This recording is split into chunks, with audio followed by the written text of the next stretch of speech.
안녕하세요. 반백살을 앞두고 알콩달콩 신혼을 즐기고 있는 40대 후반 주부입니다. 아직 결혼을 한 지 얼마 지나지 않아 남편과 함께 행복한 신혼생활을 즐기고 있어요. 사실 전 20대 때 한번 결혼을 한 경험이 있었어요. 그때 당시 임신이 잘 되지 않아 고된 시집살이를 당했고 방패가 되어주지 못했던 전 남편에게 크게 상처를 받아 이혼 후에는 절대 재혼을 하지 않겠다고 다짐을 했었죠. 그렇게 20년이 넘는 세월 동안 결혼은 전혀 생각하지도 못했는데 누구보다 절 아껴주고 사랑해주는 사람을 만나 행복한 중년을 보내고 있답니다. 남편은 좋은 대학에 나와 학벌도 좋았지만 집안과 인성도 훌륭한 사람이에요. 시댁 집안은 대대로 공부를 잘했고 사업 수완도 좋아 집안 자체가 잘 사는 집안이라는 걸 온 동네가 알고 있었죠. 그러다 보니 저는 시부모님께서 절 너무나 못마땅해 할 거라 생각을 했는데 전혀 아니더라고요. 우리 윤철이가 내내 일만 하고 동 사람을 안 만나러 다녀서 나는 결혼이나 할 수 있을까 생각했었는데 이렇게나 좋은 사람을 만나게 되어서 얼마나 다행인가 몰라. 미영아, 우리 윤철이 만나줘서 너무 고맙다. 내가 죽을 때까지 윤철이 배필을 만나지 못하면 어쩌나 얼마나 걱정이 많았는지. 자기 동생들은 다들 결혼해 가정을 꾸렸는데 우리 윤철이만 짝이 없어서 걱정이 이만저만이 아니었어. 그래, 맞아. 윤철이 제가 좀 재미가 없는 애여야지 말이야. 밖에 나가서도 일만 할 줄 알지? 우리가 연애는 제대로 하고 있는지 궁금했었는데 이렇게 좋은 신부감을 떡하니 데리고 오니 나는 이제 죽어도 여한이 없어. 미영아, 우리는 다른 거 바라는 거 없어. 너희들만 오붓하게 잘 살면 우리는 그것만으로도 족하다. 혼자서 죽을 때까지 호라비로 사는 거 아닌가 싶었는데 이렇게 우리 윤철이 살려줘 고맙구나. 어머님, 아버님, 저를 구제해 준 게 윤철 씨죠 뭐.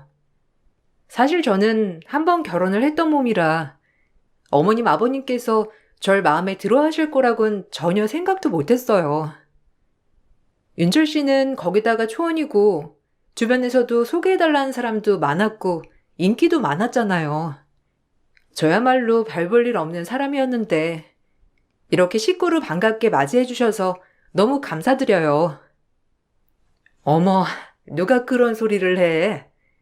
우리 윤철이보다 미영이 네가 훨씬 아깝지.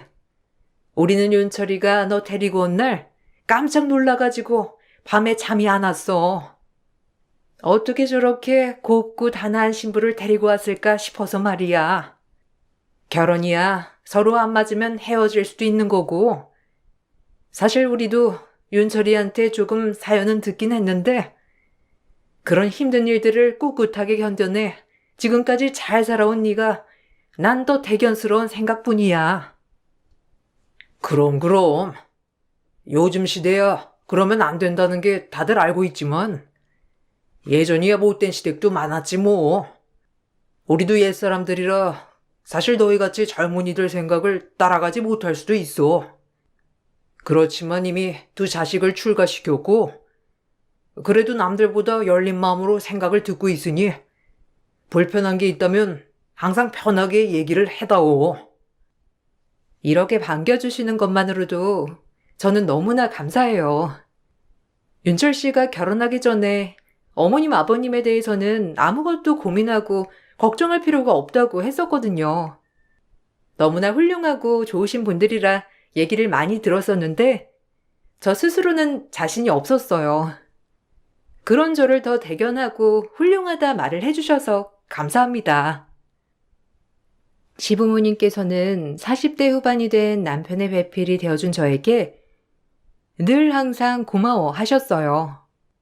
저 또한 부족한 절 받아주어 감사한 마음을 가지고 있었죠. 남편에게는 나이 차가 있는 두 남동생들이 있었는데 모두 결혼을 한 지 5년 이상이 되었던 상황이었죠. 결혼을 하고 나서 좀 시동생네와 함께 식사를 하게 되었는데 그 자리에서 동서들은 얼마나 시집살이가 심한지 저에게 열변을 토로하기도 했어요. 형님이라고 불러도 되죠? 사실 시숙께서 결혼 생각이 없으시다고 해가지고 저희도 그런가 보다 했었는데 이렇게 떡하니 형님을 데리고 오시니 저희가 얼마나 놀랐는지 몰라요. 솔직히 형님 자리가 비어 있어서 그런가 시부모님께서도 저희한테 형님 몫을 다하길 원하시고 결혼하고 내내 시댁 행사도 장난 아니라 얼마나 힘들었는지 몰라요. 맞아요. 형님 자리가 비어 있으니까 시댁 행사만 있을라 치면 저희한테 와서 일하라고 은근 압박 주시고 가족들 다 같이 사업하는 건 아시죠?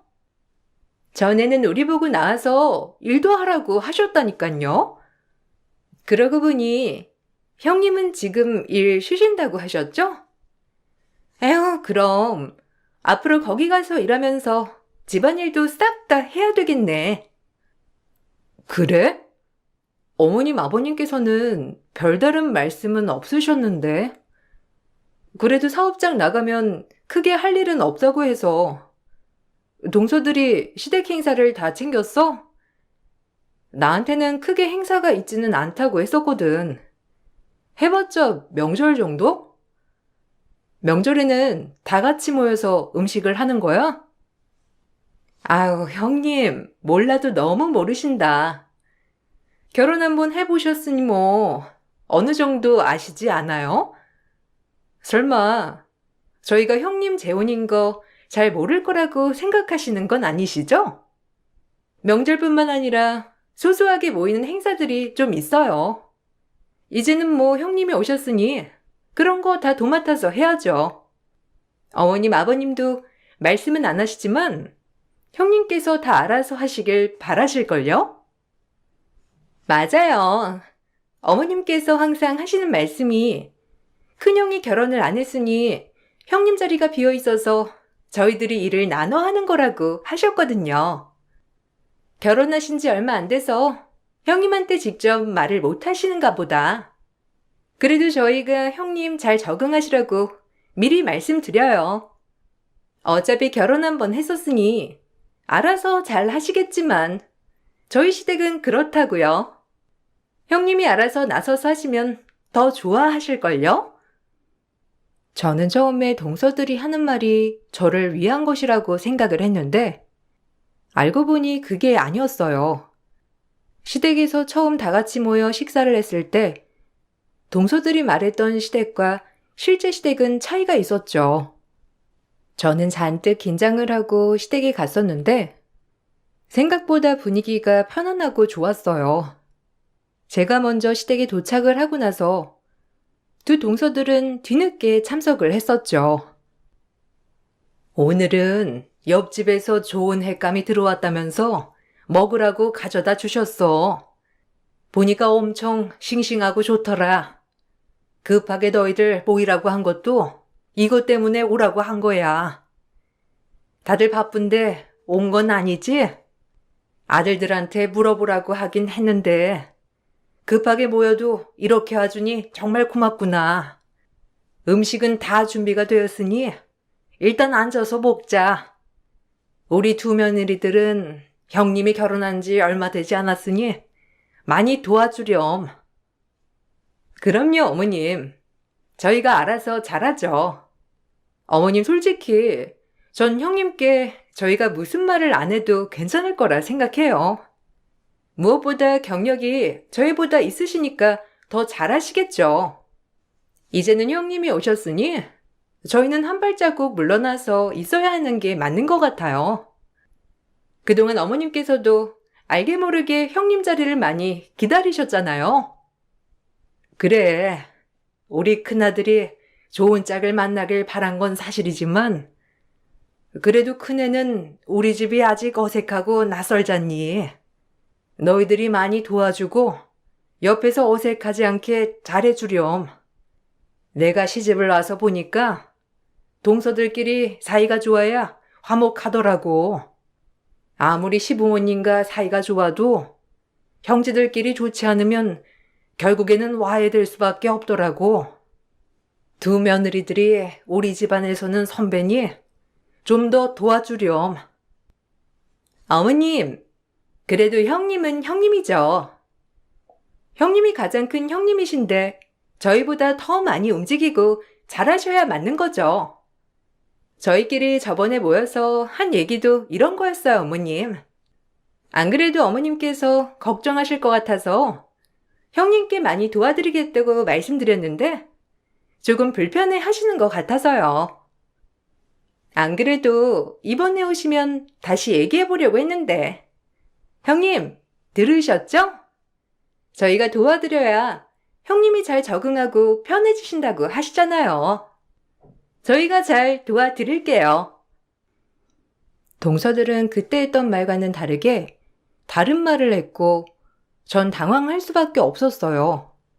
시모께선 저를 많이 배려해 주셨고 종종 시댁에서 식사를 하긴 했지만 그럴 때마다 동서들은 이 핑계 저 핑계를 대면서 잘 참석하지는 않았어요. 남편에게 물어보니 그전에도 잘 참석하지는 않았었다며 말해주더라고요. 동서들과의 사이가 점점 더 벌어지게 된 계기가 있었는데 바로 시모가 다쳤을 때였어요. 다리를 많이 다쳐 혼자서 움직이기는 어려웠어서 처음에는 간병인을 붙이려고 했는데 아무래도 낯을 많이 가리시는 시모에게는 더 부담일 것 같다는 생각이 들었죠. 그래서 제가 시모의 간병을 하게 되었는데 제가 간병을 시작한다는 걸 알게 된 두 동서들은 부랴부랴 시댁으로 찾아오기도 했죠. 형님, 형님이 먼저 간병하겠다고 하셨어요? 아니, 어떻게 그러실 수가 있어요? 그래도 이런 일은 동서들끼리 서로 상의해가지고 결정을 해야지.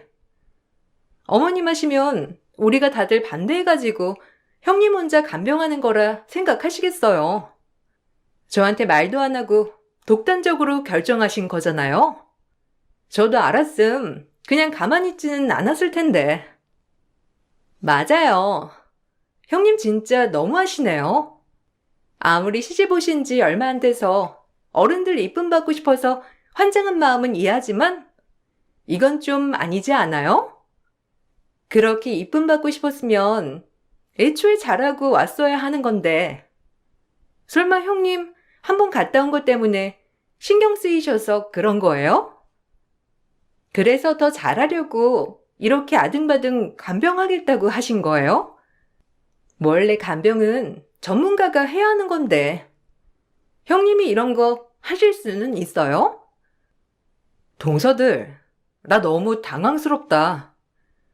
시동생들이랑 남편이 처음에 간병 때문에 동서들한테도 다 물어봤다며. 근데 다들 간병 못한다고 절대 안 한다고 해서 나한테 물어봤던 거야. 간병하다가 쓰러질 일 있냐면서. 솔직히 아이들도 있고 그럴 수도 있겠다 생각해가지고 내가 하겠다고 한 거였는데 어떻게 그런 식으로 말을 할 수가 있어? 누가 그렇게 말했다고 그래요? 저는 저희 애들이 집에 일찍 오니까 가서 챙겨도 줘야 하고 집안일도 잔뜩 쌓여 있고 그렇다고 남편이 일찍 퇴근해서 도와주는 것도 아니라 제가 오로지 다 도맡아 해야 하니까 그래서 할 시간이 없을 것 같다고 한 거였는데 누가 무슨 그런 핑계를 대면서 못하겠다고 했대요?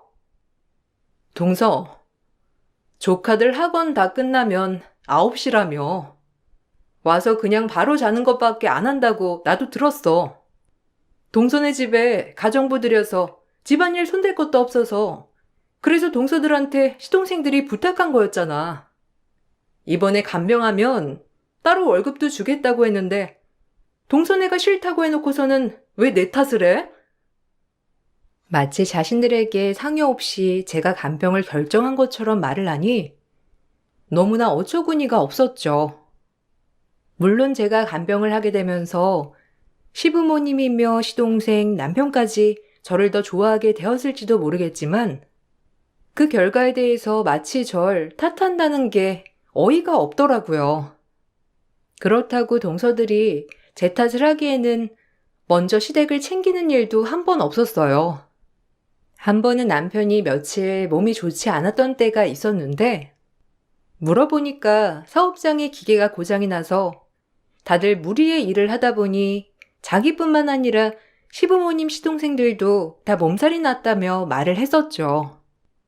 그날 제가 남편 몸살을 빨리 이겨내라고 아침에 백숙을 끓이고 달여 만들어 나눠 먹으라고 보낸 적이 있었어요. 그런데 그날 저녁 큰 동서가 난리가 나서 연락이 왔었죠. 형님, 진짜 어떻게 그러실 수가 있어요? 아무리 그래도 이런 건 말을 하고 결정을 해야 하는 거 아니에요? 저번도 그렇고 이번도 그렇고 형님이 자꾸 그렇게 티나게 잘 보이려고 하니까 지금 제 상황이 너무 난처하잖아요. 오늘 백숙 끓여다가 보냈다면서요? 그런 거 하나하나 저희한테도 말해줘야 하는 거 아니에요? 아니면 저희랑 같이 상의해서 보냈다고 하거나 아니면 시숙만 드시라고 할 수도 있는 거잖아요. 시댁 식구들이 다 몸살 났다고 하는데 어떻게 딸랑 우리 남편만 먹으라고 만들어서 보내. 이왕 만들어서 보낼 거 다 같이 나눠 먹으라고 보내지. 그리고 이런 것도 동서랑 의논하면서 보내야 되는 거야? 나는 사업장에 문제 생긴 거 남편이 아파서 오늘에서야 알았어. 근데 동서는 이미 알고 있었다며. 어제 그래서 밤늦게까지 문제 해결하느라 늦게 들어오고 고생했다는 거 동서들은 다 알고 있었다며. 시동생들은 현장 근무하고 있어서 남편보다 더 몸살 심하게 났다던데 그런 와이프로서 동서도 챙겨줄 수 있었던 거 아니야? 제 남편은 제가 알아서 할 거니까 참견하지 마시고요.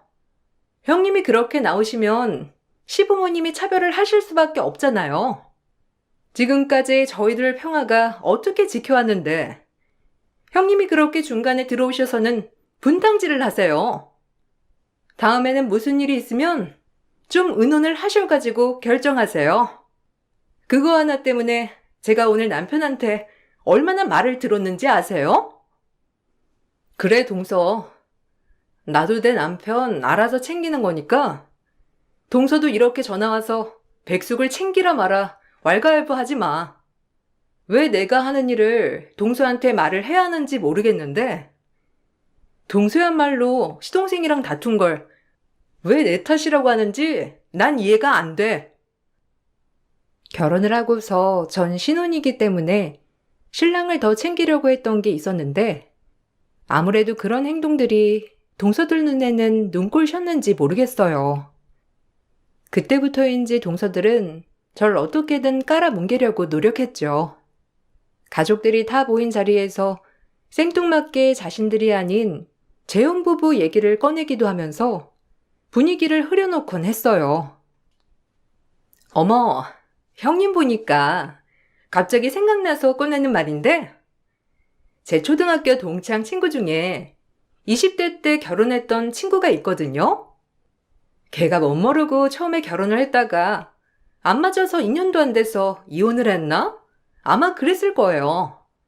근데 이번에 또 재혼을 했는데 그쪽 남편도 초혼이었거든요.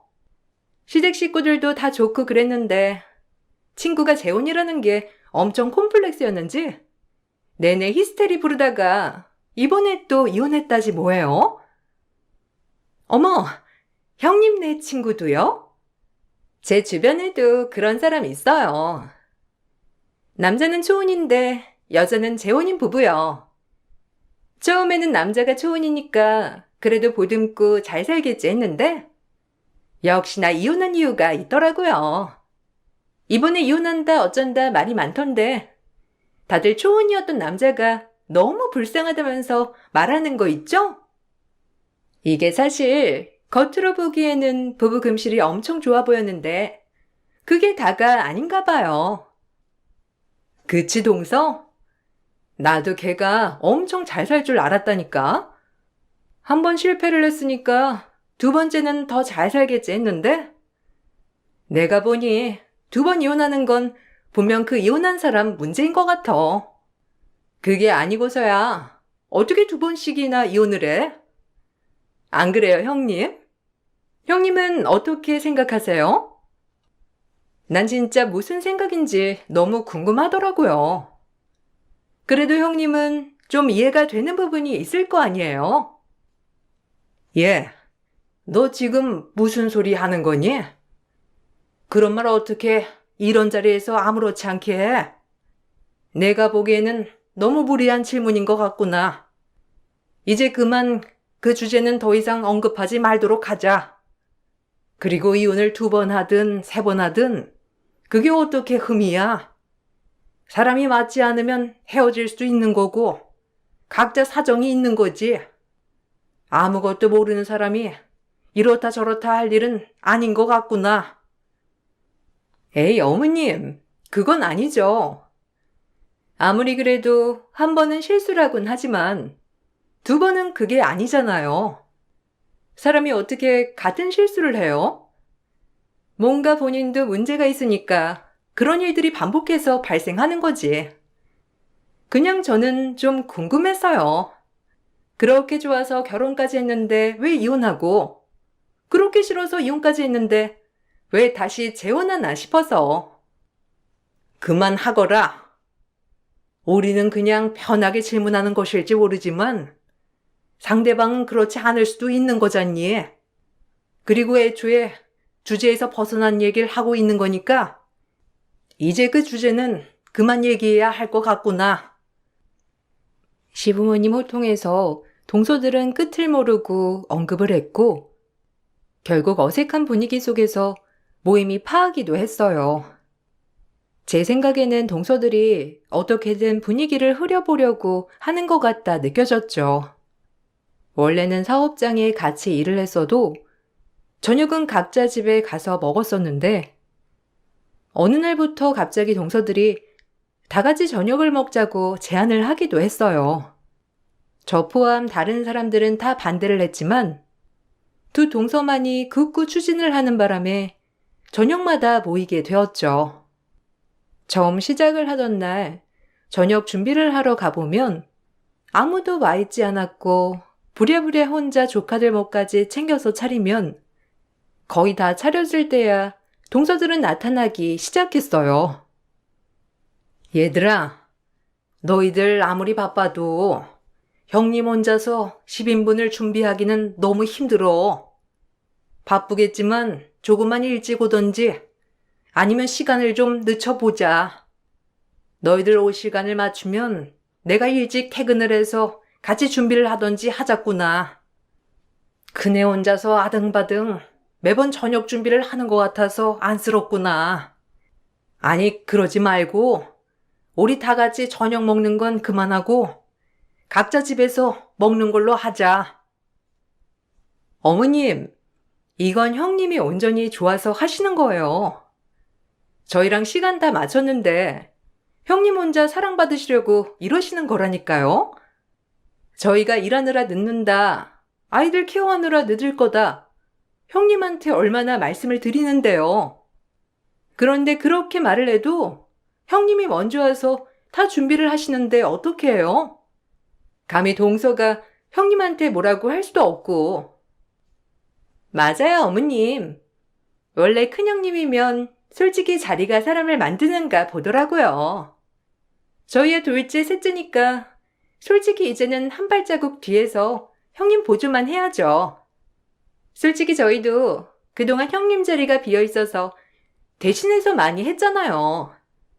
형님도 저희 고생 알아서 그런지 먼저 이렇게 나서서 챙기시고 하는 것 같네요. 그러니?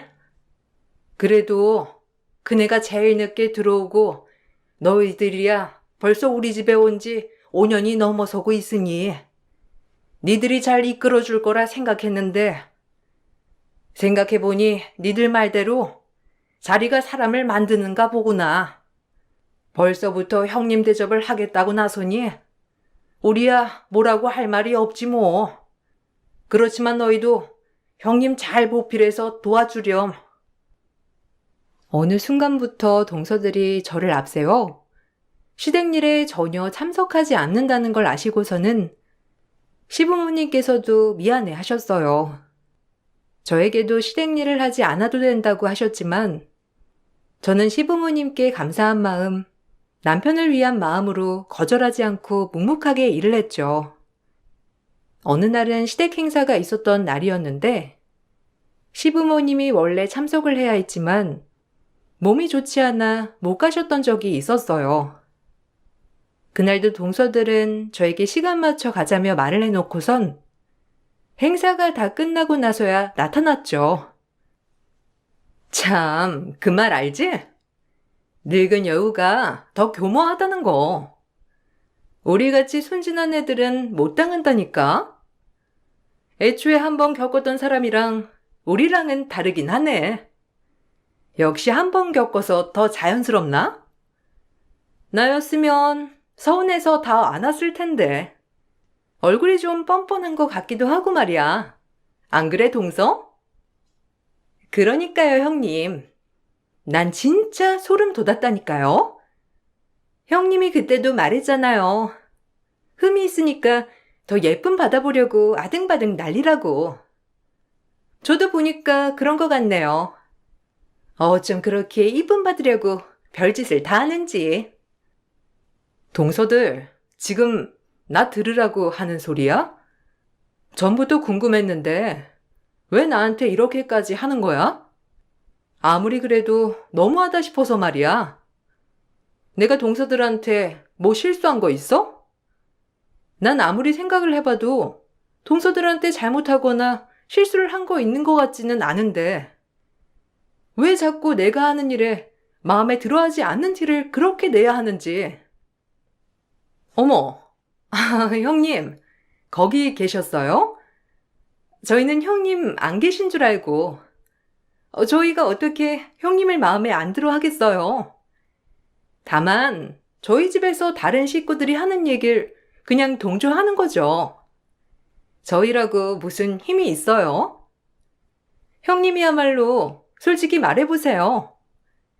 형님 너무 무리해서 잘 보이려고 하는 거 아니에요? 아무리 이제 들어왔다곤 하지만 좀 흠이 있어서 그런가 무리하는 것 같아서요. 너무 무리하지 마세요. 나중에 탈나요. 그날 후로도 동서들은 저에게 안 들리는 척 제 근처에서 흉을 본 적이 종종 있었고 그럴 때마다 마음이 참 씁쓸했지만 왜 그럴까 싶은 생각만 들었죠. 그러던 중 재혼 후 첫 추석 명절이 다가왔어요. 다 같이 모여서 음식을 만들고 있는데 가만히 있던 두 동서가 갑자기 서로 눈치를 보더니만 학벌 얘기를 꺼내기 시작했어요. 아참, 명절인데 이번에 다들 동창회는 다녀왔어요? 저희 학번은 이번에 모임이 있어가지고 동서랑 같이 갔다 왔거든요. 오랜만에 동기들 모이니까 얼마나 재미있고 좋던지. 그때 학교 다니던 시절이 엊그제처럼 생각이 나더라고요. 아주버님이랑 저희 남편은 같은 대학이고 서방님도 학벌 좋으시잖아요. 그러고 보니 제가 형님 대학은 어디 나오셨는지 모르는데 졸업 어디서 하셨어요? 저희는 서울대 12학번이에요. 에이, 형님. 저번에 타 만났을 때 얘기했잖아요.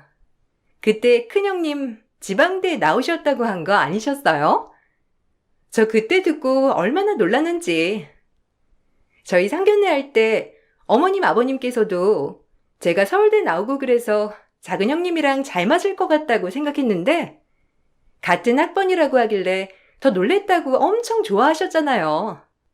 그렇게 좋아하셨던 시부모님께서도 이제는 많이 내려놓으셨구나. 그랬죠 뭐. 그러지 동서? 안 그래도 내가 남편한테 너무 마음이 아프다고 얼마나 얘기를 했는지 몰라. 솔직히 어머님 아버님 학벌도 장난 아니잖아.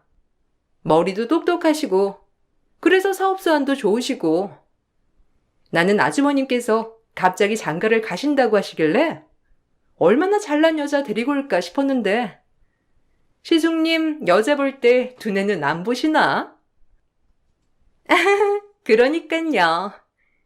전 큰아주버님이 얼마나 깐깐하게 보셨으면 지금껏 마음에 드시는 여자 한 분이 없으셨을까 했는데 아주버님 취향이 참 독특하신가 봐요. 저였으면 일단 기본 베이스는 머리부터 봤을 것 같거든요. 어머, 이런 소리 하면 큰형님 좀 속 쓰리려나요? 가르르거리며 웃는 두 동서를 보면서 저는 화가 머리끝까지 치솟았고 그래서 바로 두 것들 얼굴에 녹두전으로 치댔습니다.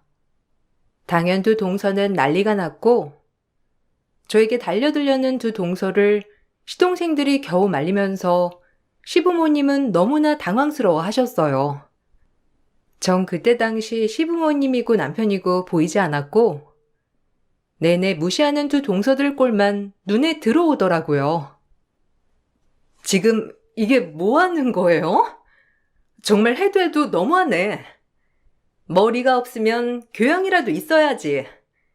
역시나 밖에서 아무렇게나 구르던 사람이니 하는 꼬락서니도 이 꼴이지. 어머님, 아버님, 지금 이거 보셨어요? 아무리 그래도 정성스럽게 만드는 음식으로 사람을 치는 게 어디 있어요? 배운 게 없어서 예의도 못 배운 거예요? 그래, 나 예의 못 배웠다. 그렇게 잘난 서울대 내 앞에서 자랑질하니 신나니? 어디서 까마득한 15년 선배한테 딱 엎드려. 내가 오늘 너희들 정신교육 시킬 거니까. 그동안 내가 이 집에서 제일 늦게 들어왔으니 꾹 참았는데 도저히 안 되겠네.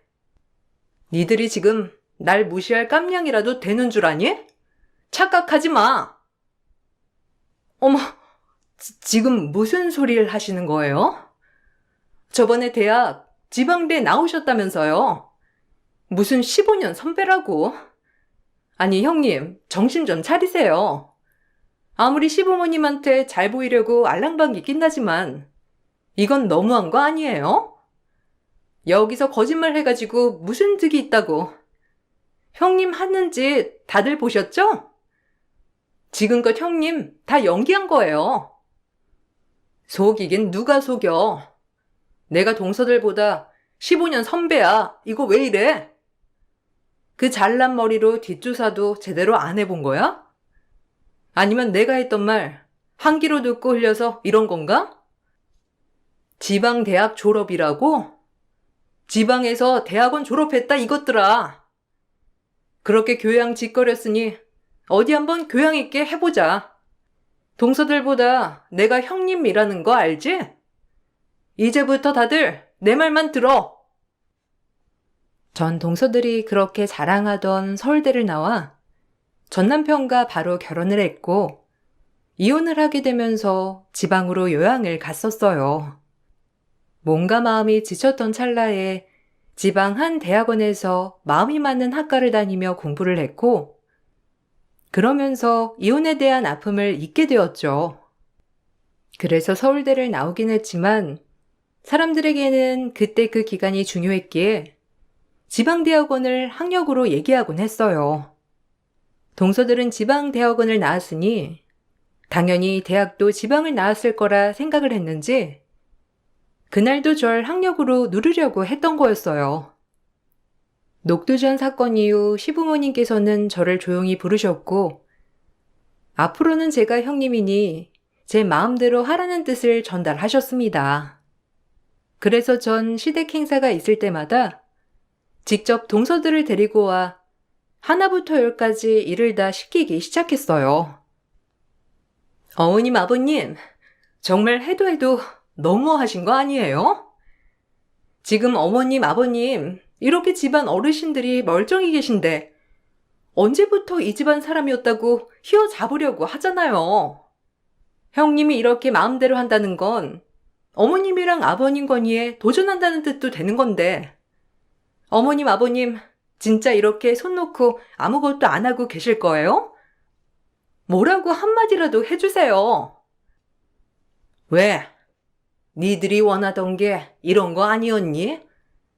그렇게 니들이 형님 자리가 비어 있어서 자신들이 그동안 일을 다 해왔다면서 징징댔잖니. 그래서 형님이 들어오면 다 형님이 알아서 할 거 아니냐고 했던 거 니들 아니었니? 그래서 나도 니들 듯 받들여서 네 형님한테 모든 거 난 다 줬다. 이런 게 니들이 그렇게 바라고 바라던 거 아니었어? 아유, 어머님. 저희가 언제 이런 걸 바랬어요. 저희 아이들도 봐야 하고 저희도 바쁜데 계속 이렇게 시댁 행사에 참석할 수가 없어요. 어머님, 갑자기 왜 그러세요? 안 그러셨잖아요. 저희가 뭐 잘못한 거라도 있어요?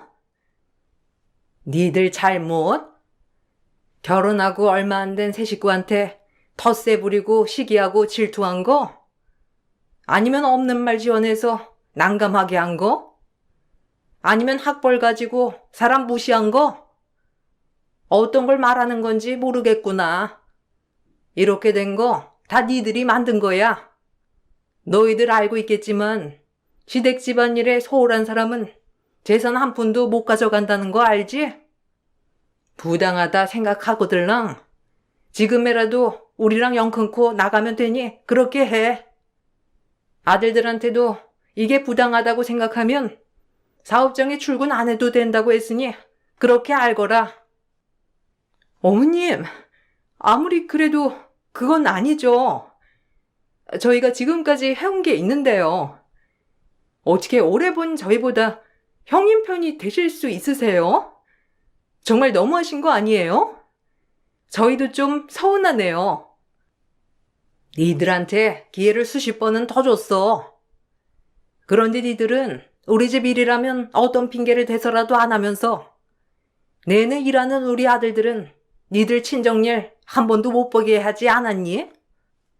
우리가 주는 월급 말고도 생활비도 지원받으면서도 손주들 한번 사랑으로 키우는 게 아니라 학원만 내내 보내고 살림도 가사 도우미한테 맡겨버리고 그 꼴을 내가 몇 년을 봤는데 서운해?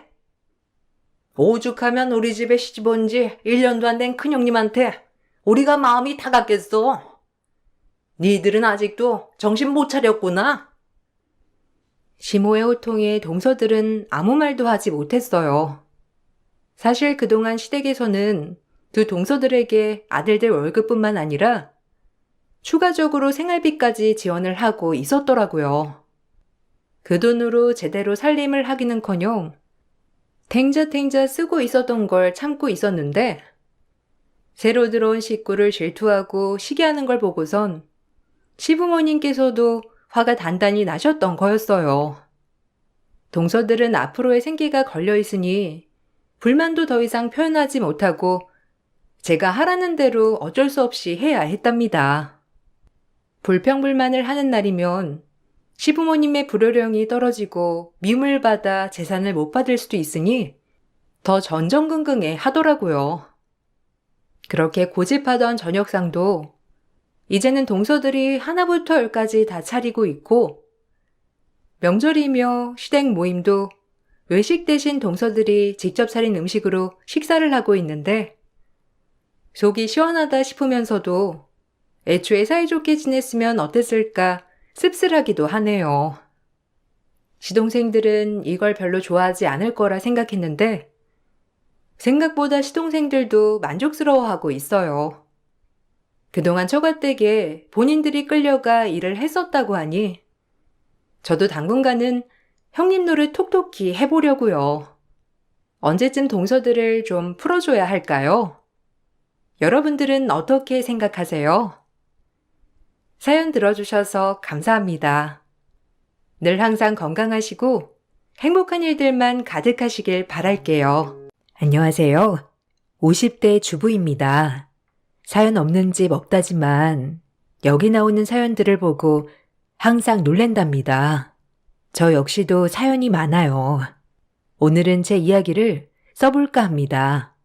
전 어렸을 때 집이 가난하여 중학교까지밖에 졸업을 하지 못하였어요. 제 나이 또래 친구들을 보면 학교를 못 나오는 친구들도 간간히 있던 터라 공감대 형성이 되는 친구들이 많았습니다. 전 중학교를 졸업하자마자 공장에 취직했어요. 전 중학교 때까지 공부를 곧잘 했었기 때문에 꼭 고등학교를 진학하고 싶었죠. 하지만 현실은 그럴 수 없었어요. 무슨 고등학교야? 너네 언니 지금 공장에서 일하는 거 안 보여? 여자애 중학교까지 보내줬으면 됐지. 뭘 그래? 엄마, 제발요. 학비만 보태주시면 제가 나머진 알아서 할게요. 고등학교라도 나와야 은행에 취직이라도 하죠. 은행 같은 소리 하고 있네. 지금 한 푼이 아쉽다. 너도 중학교까지 보내줬으면 얼른 일할 준비해. 어디 학교 못 가는 애들이 한둘이냐? 그래, 엄마 말 들어라. 우리 집 형편이 그럴 형편도 아니고. 아빠가 죄인이다, 너희한테. 너희들 볼 면목이 없어. 고등학교에 진학하고 싶었지만 부모님은 없는 살림에 중학교까지 보내줬으면 됐지 무슨 고등학교냐고 면박을 주셨죠. 그 말도 맞았어요. 제가 마음 편히 학교를 다닐 수 없는 환경이었거든요.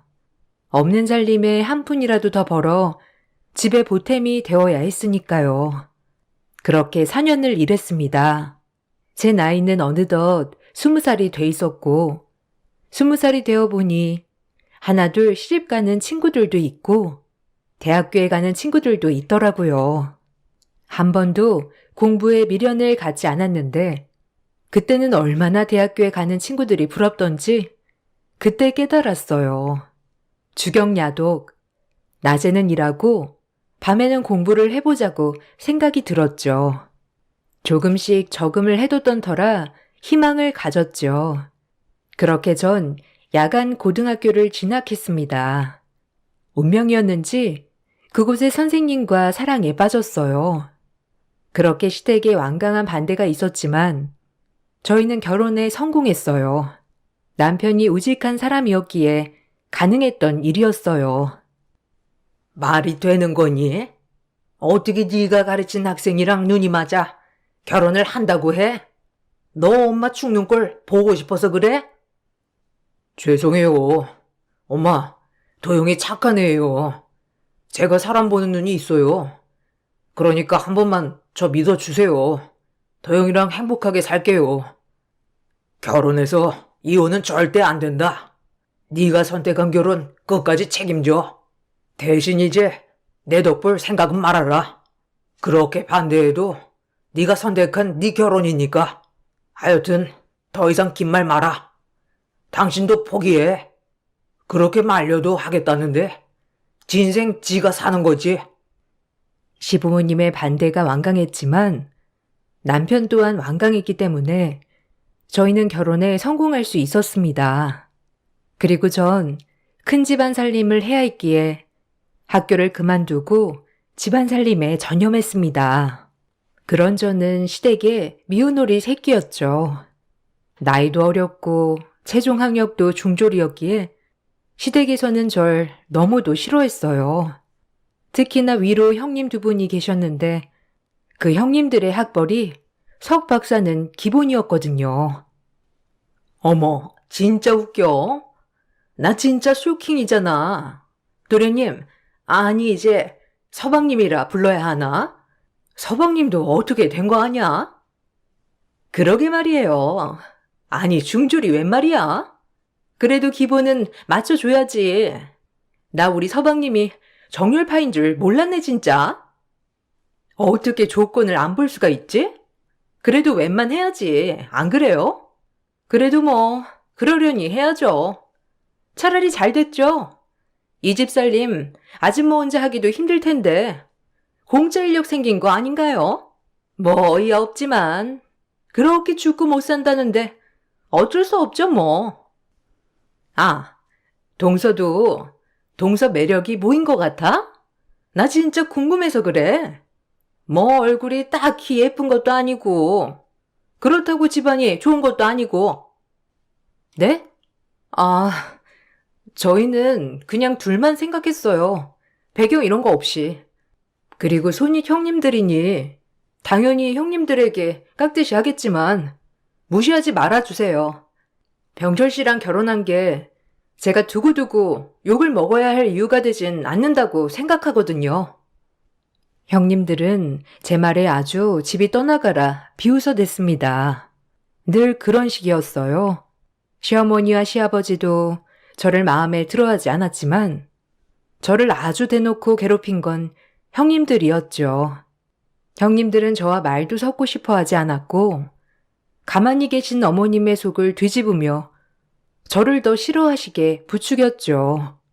그래도 다정한 남편을 생각하며 버텼습니다. 내가 선택한 결혼 후회하지 말자고요.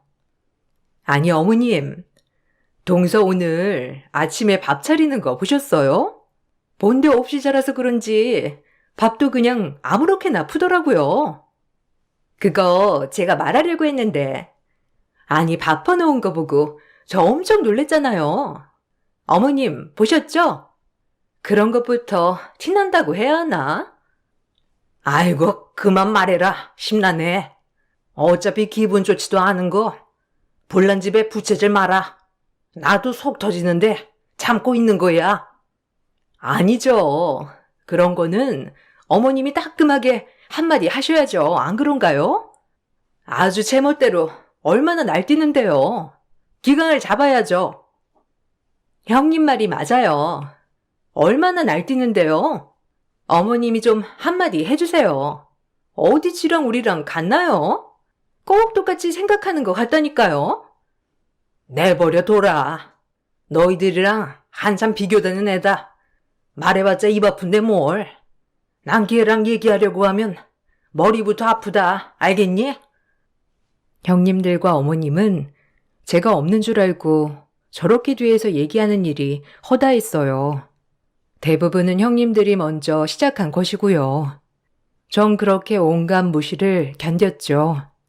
그리고 저희는 신기하게도 세 며느리가 각각 차례대로 임신을 하였어요. 큰형님이 먼저 아이를 갖자 둘째 형님 그리고 저 이렇게 순서대로 말이에요. 형님들은 임신을 하자 집안일에서는 완전 손을 떼었죠. 그런 형님들을 어머님은 보고만 있었고요. 온갖 집안일은 다 제 차지가 되었습니다.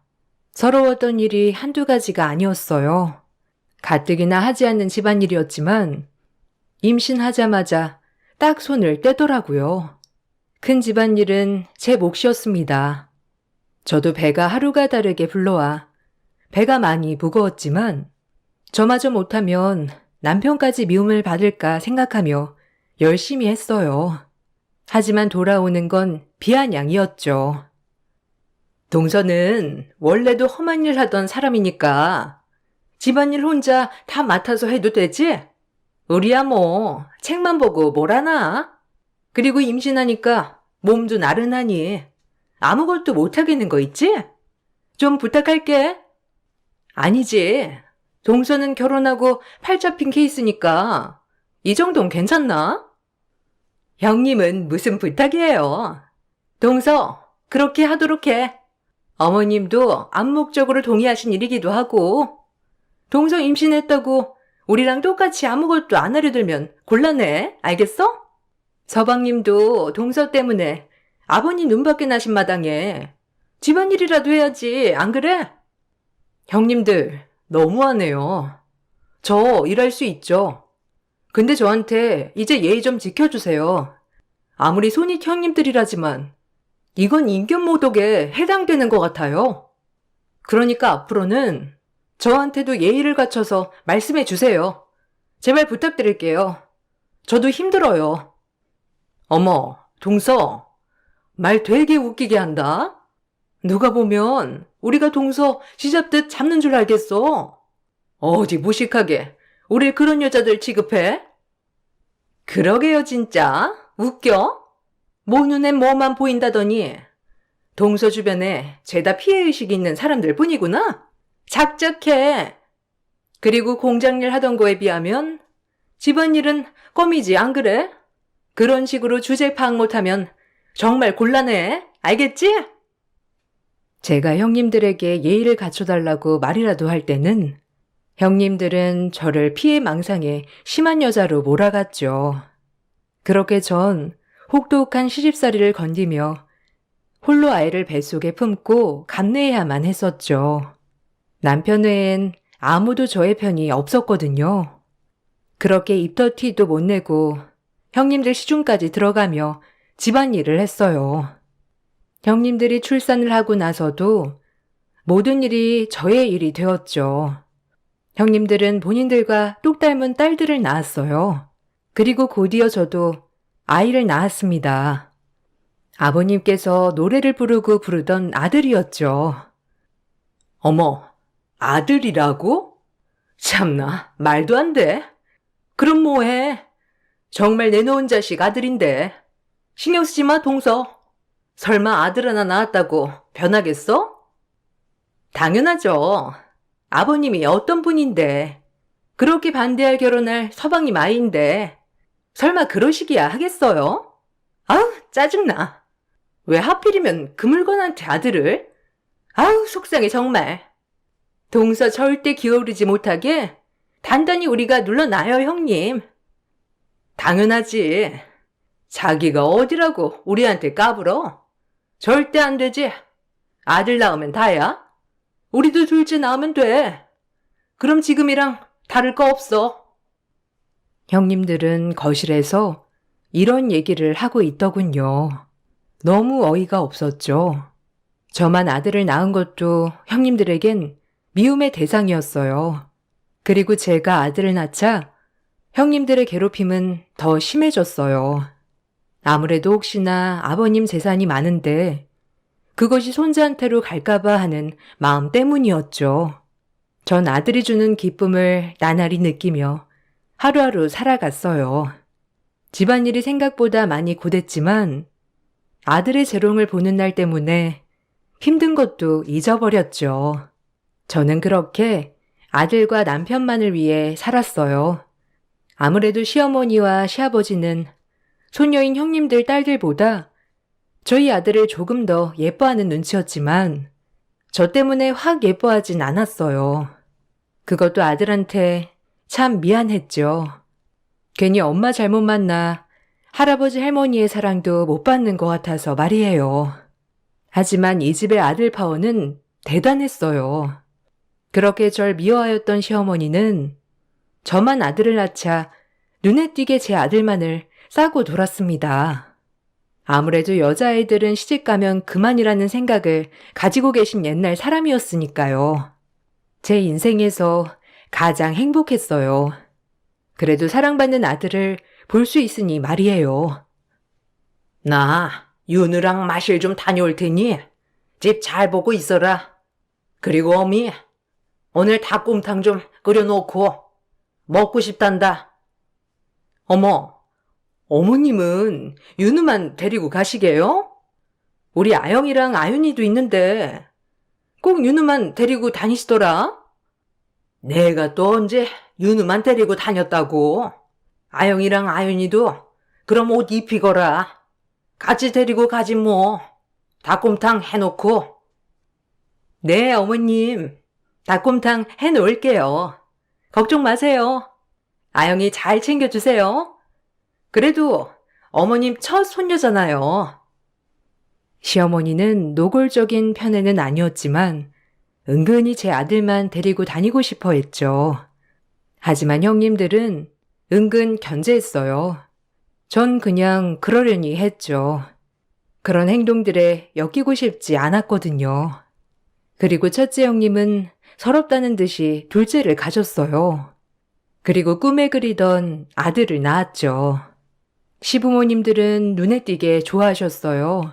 워낙 아들 사랑이 유난스러웠던 분들이니 큰형님이 아들을 낳았다고 하니 언제 그랬냐는 듯이 시부모님의 사랑은 막내 손자에게로 갔어요. 아무래도 박사까지 간 며느리에게 나온 손자이니 더욱더 고귀했겠죠. 전 그런 아들에게조차 미안한 엄마가 되었어요. 형님은 아들을 낳더니 기세가 더 등등했어요. 그럼 이래야 정상이지. 당연히 누릴 걸 누려야 정상이지 안 그래 동서? 이 그림이 맞는 거잖아. 안 그래? 그럼요. 형님 말이 맞고 말고요. 그동안 좀 서러웠어요. 말도 안 되지. 어디 중졸아들이랑 박사아들이랑 같아요? 어머님 아버님도 이제서야 사리분별 확실하시네. 안 그래요? 진짜 그동안은 어머님 총기가 흐려졌나 했다니까요. 그래도 다행이죠 뭐. 중졸 아들이라뇨? 형님들 말 심한 거 아니에요? 형님네 아이들은 금띠 두르고 나왔나요? 똑같은 손주들이지. 중졸 아들, 박사 아들 이렇게 금 나눠야겠어요? 따지고 보면 형님들 부모 잘 만나 학교 다닌 거 아닌가요? 가난한 게 죄예요? 그렇게 말하지 말아주세요. 어머나, 또 발끈하네. 그만해 동서. 뭐 잠깐이라도 어머님 아버님 사랑 받아봤잖아. 그러니까 그냥 찌그러져 있어. 형님들은 손주들도 급이 있다며 같은 손주들끼리 급을 나눴어요. 제가 그런 취급당하는 건 괜찮았지만 저희 아들마저 제가 엄마라는 이유로 그런 취급을 당하니 너무 화가 났어요. 전 이 약 물고 아이를 잘 키워내리라 다짐했습니다. 그리고 있는 힘껏 제가 할 수 있는 모든 것들을 다 했어요. 남들이 욕할지언정 저의 이런 모습을 대물려주지 않고자 했죠. 다행히 아들은 착하고 총명하게 자라주었어요. 저와는 다르게 지혜로웠고요. 그리고 저는 그때부터 열혈맘이 되었습니다. 정말 다행인 건 열혈맘인 저에게 저의 아들은 총명 그 자체였습니다. 본인이 먼저 자기주도 학습을 하였고 공부에는 이미 탁월했으니까요. 그렇게 밥 안 먹어도 배부른 나날이었죠. 그리고 전 분가를 꿈꿨습니다. 이제라도 저희 세 식구 나가 살며 오손도손 살고 싶었고 형님들과 엮이고 싶지 않았어요. 형님들은 제 아들이 조금이라도 뛰어날까봐 늘 전전긍긍 까내리기 바빴으니까요. 발악을 한다 동서. 그래봤자 중졸 아들이지 안 그래? 동서 머리 닮았으면 딱 중학교 때까지 아니야? 그만해. 무슨 말이에요? 제가 중졸이라고 해서 윤우도 중졸이 될 거란 말이에요? 무슨 말을 그렇게 하세요? 제가 아영이나 아연이 지 엄마 닮아 아주 싹수가 없네 이렇게 말하면 형님 기분이 어떻겠어요? 제가 누누이 말했죠? 말 조심하라고요. 말 함부로 하지 마세요. 어머, 지금 동서 나보고 싹수 없다고 한 거야? 말 다 했어? 이게 진짜 미쳤나? 아주 이제 눈에 뵈는 게 없지? 우리 집에 좀 살았다고 네가 뭐 되는 줄 아니? 넌 아직까지 그대로 중졸 나부랭이야, 알겠어? 그러니까 기어오르지 말고 찌그러져 있으란 말이야. 뭐라고요? 말 다 했어요? 두고 보자고요. 끝에 누가 웃게 되는지 형님인지 저인지 아셨어요? 저 절대 이렇게 가만 못 있으니까. 전 이 말만을 남겼습니다. 그리고 아들의 교육에 집중했어요. 맹모삼천지교라고 이 세상에 태어나서 그렇게 열정을 쏟아본 적이 처음이었죠. 다행이었던 건 아들이 그런 저를 잘 따라와 주었습니다. 만약 아들이 싫어했다면 못했을 테죠. 뭐든 완벽했어요. 공부하기 싫은 방학에도 제 말을 따라 주었죠. 낮에는 학원, 밤에는 자기주도 학습을 철저히 시켰거든요.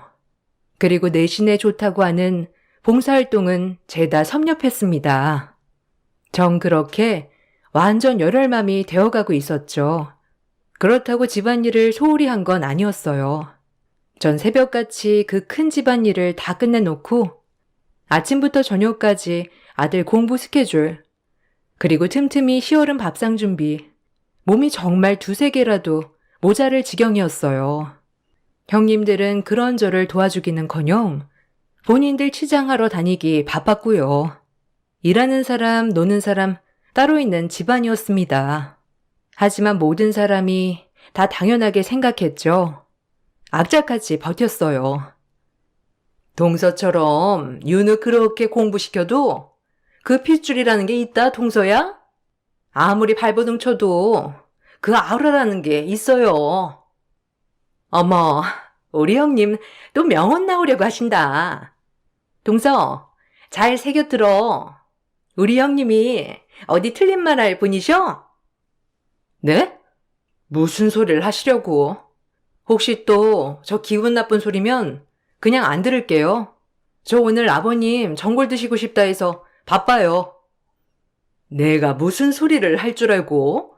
그냥 윤우 작작 공부시키라는 거지. 아무리 날뛰어도 그냥 윤우는 중졸 아들이니까. 형님, 중졸 얘기 좀 그만하세요. 자그마치 16년째예요. 형님 박사 따고 지금 뭐 하세요? 이 집에서 저랑 똑같이 며느리 아닌가요? 며느리라도 다 같은 줄 알아? 난 아버님, 어머님이 자랑스러워하는 며느리고 동서는 있는지 없는지 모르는 며느리고. 형님의 또 중졸 소리 정말 듣기 싫었죠. 자그마치 16년 내내 듣고 있었습니다. 하지만 그 아무도 비난하지 않았죠. 오히려 제가 중졸인 게 가장 큰 잘못이었으니까요. 그래도 아들이 총명한 덕분에 아버님, 어머님은 아들만은 예뻐해 주셨어요. 항상 성적도 1등, 상도 타오고 예의도 바르고 지혜로웠으니까요. 제 아들이라서가 아니라 형님들의 자녀들보다도 총명했습니다. 아니, 윤우가 너 학급에서 1등이야? 참나, 넌 누구 닮아 이리 총명하냐? 어려서 나를 보는 것 같단 말이지. 에이고, 그러게요.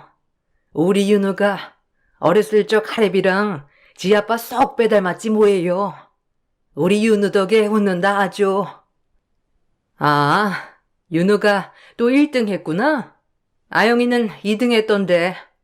아버님, 아영이랑 윤우랑 간발의 차예요. 다음엔 아영이가 1등 할걸요? 물려받은 지식 어디 가겠어요. 길고 짧은 건 대봐야 알죠. 아, 그리고 우리 아연이도 이번에 반장 선거 나가게 됐다니까요. 아이고, 우리 아연이, 우리 막내 손자. 이 할아비 닮았으면 반장 당연히 되겠지. 안 그러냐? 아주 손자들 덕에 내가 이 나이에 이렇게 기쁘구나. 웃는 날이 없었는데 요즘에 손자들 보는 낙에 산다니까. 아무쪼록 너희 자식 농사 잘 지었다. 그러게요, 아버님. 감사해요. 그래도 엄마 머리도 닮을 수 있는데 윤우는 좀 더 두고 봐야 하지 않겠어요? 농담. 제가 살면서 느낀 것은 제가 중졸이 아니었다면 형님은 무슨 낙으로 살았을까라는 생각을 수도 없이 했죠. 그 정도로 저만 보면 중졸. 어느 날 저와 형님들이 저에게 또 비아냥대면서 말을 하는 것을 제 아들이 들었죠. 가지가지였어요. 아니, 웃기지 않아요? 아버님도 항상 윤우 얘기하는 거 보면 그래도 아연이가 진짜 손자지. 어디 윤우랑 비교해? 괜히 그러시는 거지. 동서는 아버님 몰라? 아버님이 그 많은 재산 어디 나중에 중졸 아들한테 물려주실까? 그래도 요새 윤우 너무 예뻐하는 거 보면 좀 쎄하지 않아요? 전 이러다가 저들한테도 이 재산 나눠줘야 할까봐 걱정이에요. 동서, 걱정 마. 아버님이 바보가 아닌 이상 며느리로 생각지도 않은 사람한테 재산을 주시겠어? 퍽도 걱정 마셩. 아들은 큰엄마들의 얘기를 들었다고 했어요. 그 말을 듣고 할아버지의 사랑도 의심이 된다고 하였죠. 또 형님들에게 무턱대고 덤비지 않았지만 방에서 막 울더라고요. 그 모습을 보니 마음이 찢어지는 것 같았습니다. 엄마 잘못 만나 괜한 소리 듣고 있는 거 아닌가 해서요. 전 그런 아들이 우는 모습을 지켜보며 아들에게 미안하다고 사과를 했어요. 하지만 아들은 절 위로해 주더군요. 미안해. 엄마 때문에. 엄마가 진짜 가난했거든. 그래서 학교를 못 갔어. 우리 윤우도 이런 엄마가 창피하지? 아니야. 엄마, 내가 미안해. 엄마가 그동안 어떻게 살아왔는지 다 아는데 내가 더 열심히 해서 엄마 소름 갚아줄게. 아니, 우리 아들은 지금 충분히 잘하고 있어. 더 이상 애쓰지 않아도 돼. 그냥 엄마는 윤우가 엄마처럼 어디를 가더라도 무시당하지 않고 살았으면 좋겠어. 그것뿐이야. 미안해, 우리 아들.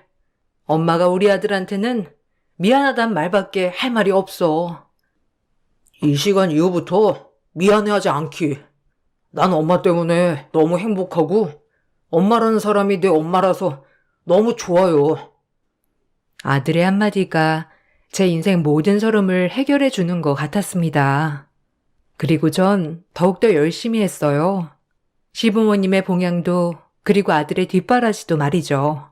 무엇을 바라고 한 건 아니었고 그저 제가 당연히 해야 할 일이라고 생각했어요.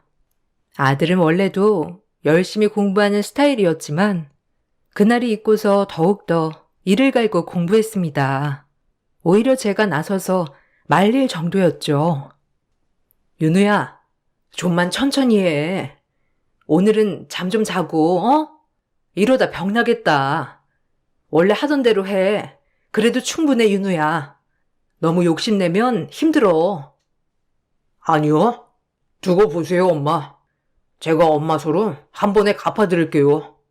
엄마, 우리 셋이 나가 사는 게 소원이라고 하셨죠? 에이, 그건 그냥 하는 말이지. 아마 네 큰엄마들도 그럴걸. 원래 며느리들은 다 그래. 그런 거 신경 쓰지 마. 아들은 제가 듣기라도 좋게 말해 주었죠. 그리고 그로부터 3년 후 아들은 서울대 의대에 합격했습니다. 물론 큰형님 딸은 일반 사립 4년제 대학을 갔죠. 저희 집은 그야말로 경사였어요. 형님들도 입을 다물지 못했고 아들의 의대 합격증을 보는 날 전 정말 까무러칠 뻔했으니까요. 내 평생 모든 서름이 보상되는 순간이었죠. 너무 깊은 눈물이 흘렀습니다. 엄마, 저 드디어 합격했어요. 이제 엄마도 두 발 뻗고 푹 쉬세요. 그리고 엄마 인생 사세요, 이젠. 그동안 저 뒷바라지 해주느라 못하셨던 거 지금이라도 많이 하셨으면 해요. 고마워요. 엄마 아니었으면 저 서울대는 꿈도 못 꿨을 거예요. 고마워, 윤우야. 정말. 엄마가 뭘 했다고 쉬어.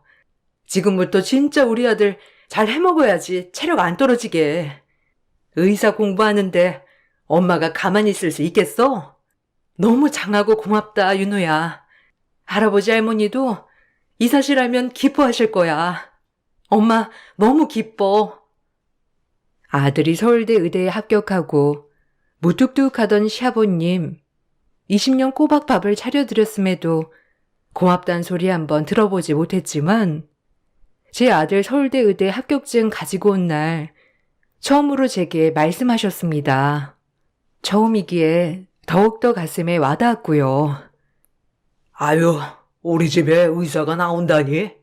아유, 고생했다, 윤우야. 내 자랑스러운 손자. 그리고 윤우엄이 그동안 정말 고생 많았다. 아버님의 한마디에 모든 걸 이룬 것 같았어요. 이제 와서 지금까지 저에게 아무 말씀도 안 하셨던 아버님은 처음으로 제게 고맙다고 하셨죠. 형님들은 그런 모습을 보고 정말 표정 관리를 못했고요. 정말 난생 처음 고소하다고 생각했어요. 동서, 축하해. 아들 덕분에 아버님한테 고맙단 소리도 듣고 아주 행제했네. 원래 같으면 아버님 눈도 못 마주쳤을 텐데. 감사해요, 형님. 아영이도 윤우처럼 좋은 대학 갔으면 좋았을 텐데. 아영이 노력이 조금 부족했다, 그렇죠? 걱정 마세요, 형님. 형님한텐 아연이도 있잖아요. 아연이가 서울대 의대에 들어가 주겠죠, 뭐. 그럼 걱정 푹 놓으셔도 되잖아요. 전 그럼 이만. 뭐? 동서, 말 다 했어? 내가 가만히 있을 줄 알아? 우리 아연이 얼마나 대학 잘 가는지 두고 보자고. 내가 너 코 납작하게 할 거야. 형님의 약을 바짝 올려놨습니다. 얼마나 고소하던지, 그리고 그의 구정이 되었어요. 아버님은 한 해 한 해 저희에게 세뱃돈을 주시지만 저는 받아본 적 없는 세뱃돈이었어요. 아버님이 한 말씀 하셨죠.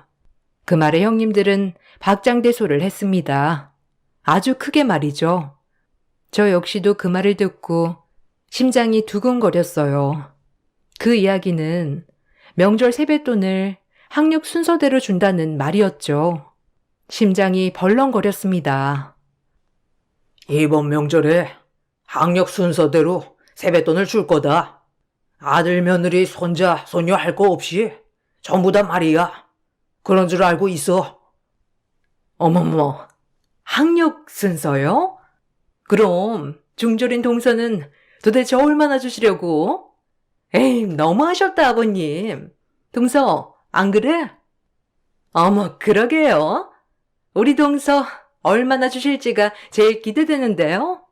아버님, 장난 너무 짓궂으시다. 이제 애들도 컸는데. 역시는 역시였어요. 아무리 아들을 좋은 대학 보내놔도 아버님한테는 전 중졸 며느리 그 이상 그 이하도 아니었죠. 형님은 그럴 줄 알았다며 둘째 형님과 박장대소를 하는데 한편으로 자존심이 너무 상했어요. 제 아들도 그 소리를 듣고 있었거든요. 정말 자존심이 상했습니다. 그렇게 자존심이 상한 채 아버님과 어머님에게 차례대로 세배를 올렸어요. 형님들은 아버님에게 돈 봉투를 받고 싱글벙글 난리가 났죠. 그리고 저의 차례가 되어 제 앞에 봉투를 내미는 시아버님. 전 뜯지 않았어요. 형님들이 비아냥될 게 분명했기 때문이죠. 하지만 형님들이 뜯어보라고 성화를 하는 바람에 결국 아버님이 주신 세배 봉투를 뜯었습니다. 하지만 제 생각과는 다르게 놀라운 것이 있었죠. 뜯어봐, 동서. 그래도 아버님이 주신 건데 앞에서 오픈은 해야지, 안 그래? 우리도 다 뜯었잖아. 동서는 얼마야? 어? 그러게요.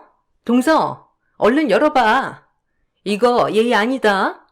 그래도 아버님이 특별히 챙겨주신 설날 보너스인데 얼른 열어봐. 어머, 이건 집문서 아니에요, 아버님? 어떻게 이런 집문서를 저에게... 아니, 여기 아버님이 가지고 계시는 광교 아파트잖아요. 아버님은 저에게 집문서를 주셨습니다. 형님들에겐 각 100만 원씩, 그리고 저에겐 광교의 아파트 하나를 선뜻 주셨죠. 전 너무 놀란 나머지 이게 맞는 건지 형님들과 바뀐 게 아닌지 믿을 수가 없었죠. 하지만 아버님은 제 모습을 보고 말씀하셨어요. 그동안 너무 고생했다, 막내야. 내가 너무 무심했지. 처음엔 정말 중졸이어서 싫었단다. 하지만 널 알면 알수록 시간이 지나도 변하지 않는 네 마음, 꾸준함, 그리고 무엇보다 우리 손자가 훌륭하게 자란 것도 다 네 덕분이더구나. 내가 그동안 너무 몰랐지. 미안하다. 이걸로 네 마음이 풀리진 않겠지만 이 못난 시애비를 용서해 주겠니? 앞으로 뭐든 큰 며느리, 둘째 며느리 할 거 없이 나한텐 다 똑같은 며느리다. 그것만 알아두렴. 많이 서러웠지? 참 미안하다. 내가 진작 너한테 주고 싶었던 거야. 아니, 어떻게 이런 걸... 아버님, 제가 이걸 받아도 되나요? 그저 전 제가 주어진 일을 했을 뿐인데 너무 과하신 것 같아요.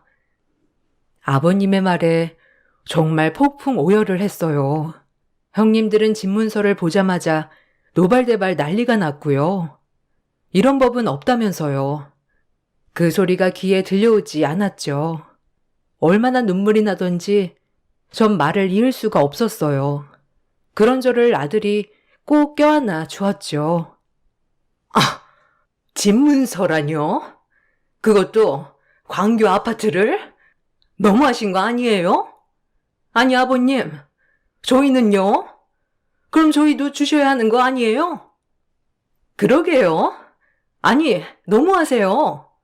어떻게 동서한테만 집문서를 주실 수 있어요? 상도가 있지. 그것도 막내를. 아버님, 감사합니다. 정말 제가 뭐라고 말을 해야 할지. 형님들은 그동안 편하게 누릴 거 누리셨잖아요. 욕심 좀 그만 내세요. 그래, 어미 말이 맞다. 욕심이 과하면 달이 나는 법이지. 아주 처음부터 지금까지 욕심이 덕지덕지. 너 욕심 챙기기 전에 니네 아이들이나 똑바로 키워 이것들아. 너 크네. 아영이는 대학 망쳤어도 아연이 대학 망치는 날엔 내가 가만 안 있는다. 알겠어? 그리고 이제부터 이 집의 중졸 며느리라고 입에 올리는 사람은 내가 요절을 낼 줄 알아. 이 집에서 쫓겨나고 싶지 않으면 그 입 다물어. 아니, 그래도 그렇죠. 아버님, 이건 너무 편파적인 거 아닌가요? 저 아직 아연이 남았는데 그땐 뭘 주시려고 그러는 거예요? 크네? 큰 소리 치는 거냐 지금? 어디 한번 보자. 네가 얼마나 아연이 대학 가는데 노력을 하는지. 너 지금 하는 거 보면 안 봐도 훤해. 시아버지의 고함에 형님들은 조용해졌죠. 그리고 씩씩대고만 있었어요. 전 꿈에도 그리던 분가를 할 수 있었습니다. 그리고 아버님에게 인정도 받았어요. 20년 만에 처음으로요. 그 무엇보다 집보다도 값진 선물이었어요. 죽을 때까지 아버님에게 인정받지 못할 거라 생각했는데 이렇게 인정해 주시니 정말 감격스러웠죠. 저흰 그렇게 이사를 나왔습니다. 지금도 간간히 아버님께 전화가 오곤 해요. 제가 해준 전골이 그렇게도 드시고 싶다고. 결혼 20년 만에 며느리와 시아버지의 관계가 되었습니다. 형님들은 그 후에도 저를 못 잡아먹어 안달이지만 이젠 별로 보지도 않을 뿐더러 형님 막내 아들마저 대학 입시에 실패하고 집에서 씩소리도 못하는 존재가 되었죠. 그리고 시간이 흘러 아버님은 돌아가셨어요. 아버님 유산으로 형제 셋이 똑같이 재산을 배분받았습니다. 형님들은 그런저럴 못마땅히 했지만 이젠 어찌할 도리가 없었죠. 명절이나 가족 모임 때 시댁에 모일 때마다 저희 아들 때문에 제 어깨가 얼마나 으쓱한지 몰라요. 아들은 무사히 졸업하여 의사가 됐거든요. 엄마가 석박사가 아니어서 늘 아들에게 미안한 마음뿐이었는데 그와 별개로 이렇게 훌륭하게 자라주니 제 인생은 나름 성공했다고 생각합니다. 저의 이야기를 쭉 써내려 가다 보니 그 많은 서름 정말 어떻게 견뎠지라는 생각도 들어요. 제 이야기를 듣고 공감 가시는 분들도 있으시겠죠? 바쁜 시간 제 이야기 들어주셔서 감사합니다. 안녕하세요. 저는 결혼 생활 3년 차 된 30대 중반 여자입니다. 작년에 정말 정신없는 한 해를 보냈었는데요. 저에게 말도 안 되는 일들이 눈앞에 펼쳐졌고 앞으로 어떻게 살아가야 할지 막막하기만 하네요. 남편과의 결혼 생활은 불만이 없었지만 시댁 집안의 며느리로서 감당해야 할 것들이 저에게 부담으로 다가왔었어요. 시부모님께서 저를 그렇게 마음에 들어하지 않으셨기 때문에 매번 시댁에 갈 때마다 항상 눈칫밥을 먹어야 했는데요. 시간이 지나고 제가 진심을 다해 시부모님께 다가가면 관계는 좋아질 수 있을 거라 생각했었습니다. 웃는 얼굴에 침 못 뱉는다고 그래도 막내 며느리면 이쁘게 봐주실 줄 알았는데 사람 마음 쉽게 얻어질 수 있는 게 아니더라고요. 노력한다 했는데 시부모님은 항상 거리를 두셨고 많은 것들이 첫째 며느리인 형님보다 많이 뒤떨어진다는 거에 얼굴을 볼 때마다 남편을 저에게 준 게 손해보는 장사인 것 같다며 상처되는 말들을 아무렇지도 않게 꺼내셨어요. 그럴 때마다 남편이 중간 역할을 잘해줘서 큰 감정 싸움으로 번지지는 않았지만 그런 날들이 반복이 될 때마다 저는 점점 지쳐가고 있었죠. 그렇게 참고 또 참아왔던 저는 결국 속마음을 꺼내놓게 되는 상황까지 오고야 말았어요. 보통은 명절날이 되면 시모가 음식의 대부분을 준비하시는데요. 그 이유는 다른 건 몰라도 음식 하나는 자부심이 있으셔서 시모가 직접 만들길 원하시고 저는 대부분 재료를 손질하거나 잔심부름을 하는 편이었어요. 그런데 작년 추석 명절은 상황이 많이 안 좋아서 제가 직접 할 수밖에 없었죠. 시모의 건강 상태에 빨간불이 켜지면서 누워 계셨고 지시에 따라 움직이면서 정신없이 음식을 준비할 수밖에 없는 상황이었습니다. 남편은 시부와 농장에서 다른 일을 했었기 때문에 저 혼자 모든 걸 감당을 해야 되다 보니 하루에 많은 음식을 전부 만들 수는 없었고 이틀에 걸쳐 모든 준비를 끝낼 수 있었네요. 그런데 이런 고생을 알지 못하는 형님 내외는 명절 마지막 날에 오셔서는 저에게 고생했다는 말 한마디 하지 않고 당연하다는 듯이 주방에 들어와 자리에 앉았는데 명절상을 내가는 순간 의사 형님의 한마디에 너무 서러워서 감정이 격해지고 말았습니다. 설마 이걸 지금 음식이라고 내온 건 아니지? 어머님께서 동서가 이틀 밤 새가며 명절 음식 준비했다던데. 왜 이렇게 손이 안 가나 모르겠네. 그동안 어머님 뒤에서 몇 년간 눈으로만 봤어도 꽤 익혔을 건데 음식들이 전부 다 애들 소꿉장난 한 것처럼 너무 볼품없게 만들었다. 내가 오늘 차가 너무 많이 막혀서 정말 힘들었거든? 그래도 어머님이 해주시는 음식 먹을 생각에 왔는데 동서가 만들었다고 말씀하시는 순간부터 밥맛이 떨어져서 솔직히 별로 먹고 싶지 않네. 보기엔 이래도 맛은 거의 비슷해요.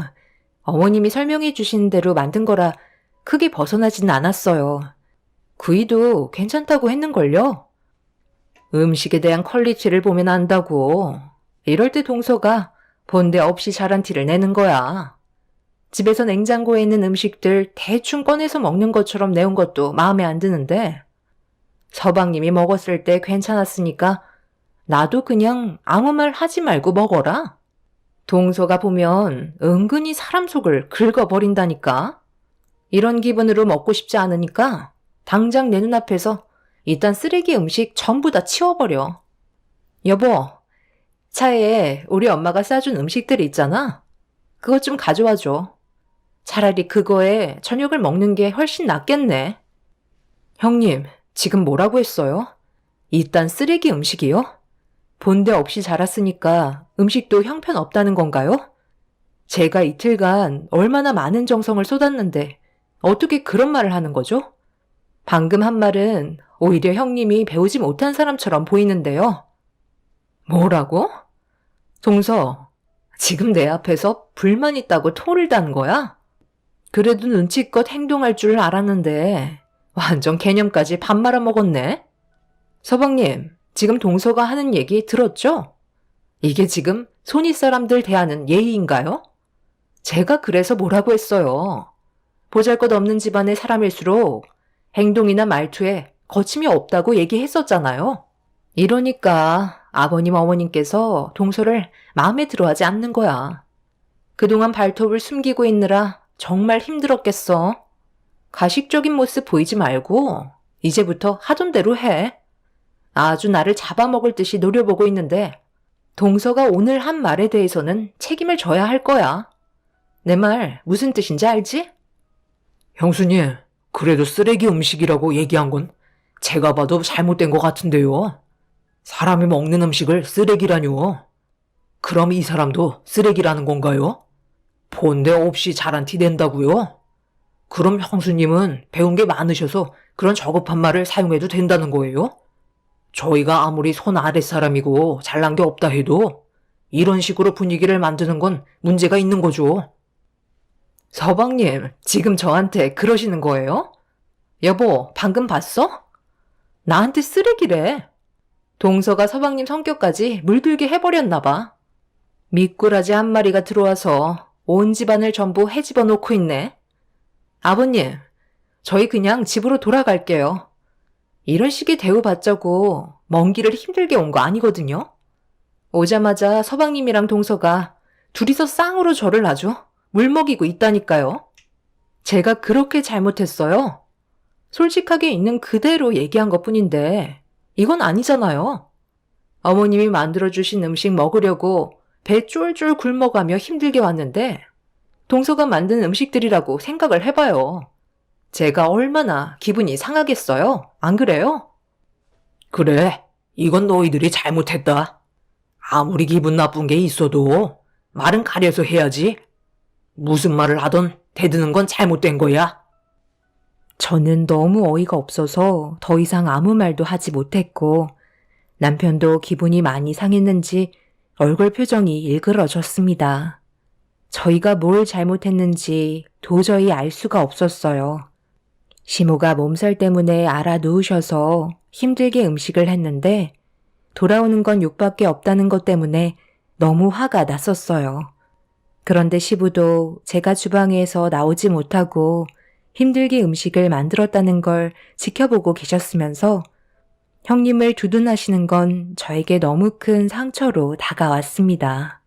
남편도 모임 때마다 이런 안 좋은 말들을 듣게 되는 모습을 계속 볼 때마다 많이 힘들어 했었는데 더는 참을 수 없었는지 남편은 아무도 먹지 말라며 제가 만든 음식을 전부 다 포장을 하더니 차에 실었어요. 그리곤 앞으로 형님네와 잘 지내시라며 저를 데리고 친정으로 향했습니다. 다들 남편의 행동에 당황한 듯 멍하니 바라만 보고 있었는데 저희를 붙잡지는 않았어요. 그런데 친정에 거의 다 와갈 때쯤 어머님한테 전화가 오길래 받았는데 귀청이 떨어져 나갈 정도로 목소리를 높이시더니 저에게 막말을 퍼부으셨습니다. 너 지금 뭐 하는 짓이니? 빨리 안 돌아와? 내 허락도 없이 음식을 전부 다 가져가면 어쩌자는 거야? 왜 이렇게 욕먹을 짓을 골라서 하니? 엄마, 저예요. 제가 아무리 생각해봐도 이건 아닌 것 같아서 이 사람이 고생해서 만든 음식 전부 다 가지고 온 거예요. 어차피 마음에 들지도 않는 며느리가 만든 음식 먹고 싶지 않을 거잖아요. 형수님은 손이 없어요? 알아서 직접 해먹으라고 해요. 그리고 저도 더 이상 이런 식으로 차별 대우하는 모습 보고 싶지 않네요.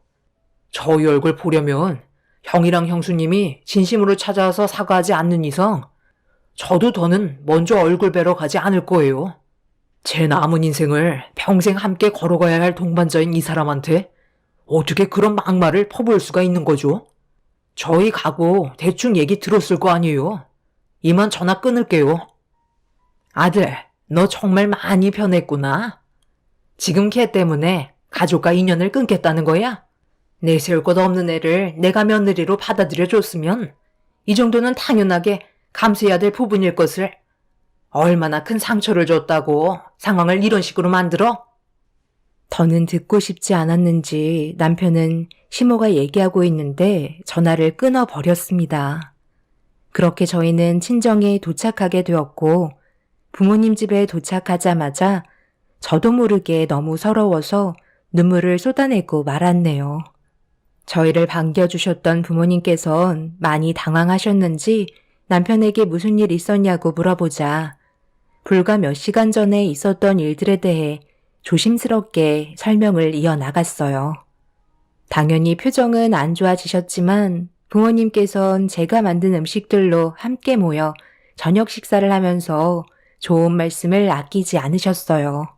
원래 이런 모습들이 정상인데 형님네와 시부모님의 행동은 정말 이해할 수 없었죠. 그런 집안에서 자란 남편이 오히려 더 신기하게 느껴질 정도였어요. 그렇게 시댁에서 받았던 상처를 친정에 와서 위로받았고 그날 이후 시댁에는 발도 들이지 않았습니다.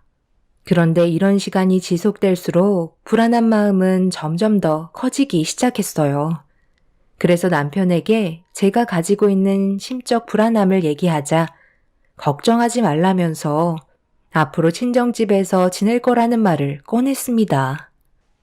우리 부모님 집에서 지낸다고? 갑자기 그게 무슨 말이야? 나와는 한마디 상의도 없었잖아. 부모님께서도 싫어하실걸?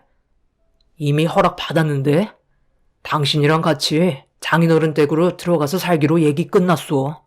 아무래도 우리 집안 때문에 많이 힘들어하고 있고 당신이 조금이라도 편하게 지내게 할 수 있는 방법을 찾다 보니 장인어른 집에서 지내는 게 스트레스도 덜 받지 않겠소? 여기 있어봤자 우리 집안 사람들이 언제 올지도 모르고 저번 명절 때 그 난리를 치고 나왔으니 분명 전화 한 통 없어서 언제 우리 집에 찾아올지 모른다고. 안 봐도 눈에 환하잖아. 당신한테서 눈물 쏙 빼놓으실 텐데 나도 그런 모습 보면서 스트레스 받는 것도 싫다고. 내가 하고 있는 고민을 장인 장모님께 털어놓으니까 당분간 장인어른 댁에서 함께 지내는 걸 허락하셨어. 이참에 뭐 대릴 사이 하는 것도 나쁘지 않을 것 같은데? 남편은 제가 하고 있는 고민을 미리 알고 있었는지 이미 계획을 전부 세운 상태였어요. 고맙기도 했지만 더 큰 문제가 올 것 같아 걱정을 안 할 수가 없었습니다.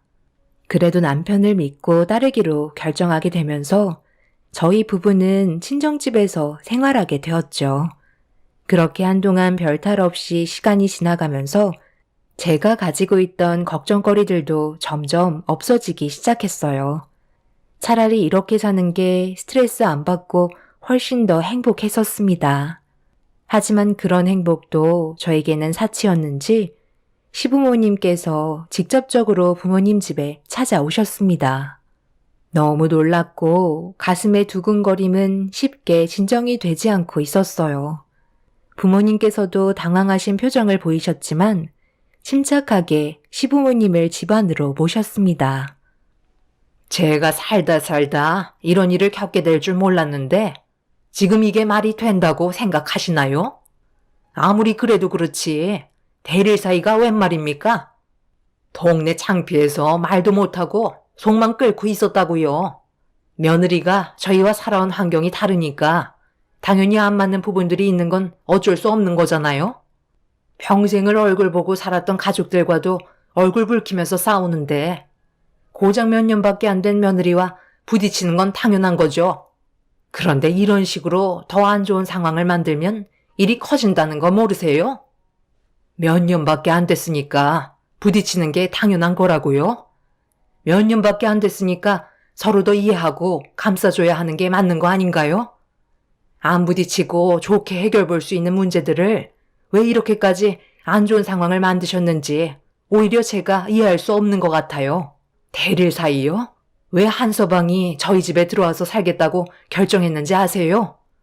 사돈분들께서 얼마나 제 딸을 못 살게 괴롭히셨으면 이런 결정을 내렸겠나요? 한서방이 지금 이렇게 사는 게 훨씬 행복하다고 평생을 대릴 사이로 살겠다는데 저희 마음은 어떻겠어요? 사돈분들이 제 딸을 조금이라도 불쌍히 여겨주시고 딸처럼 대해주셨다면 이렇게까지 왔겠습니까? 애들이 받은 상처와 스트레스가 점점 더 단절시키는 일이라고 생각은 안 해보셨어요?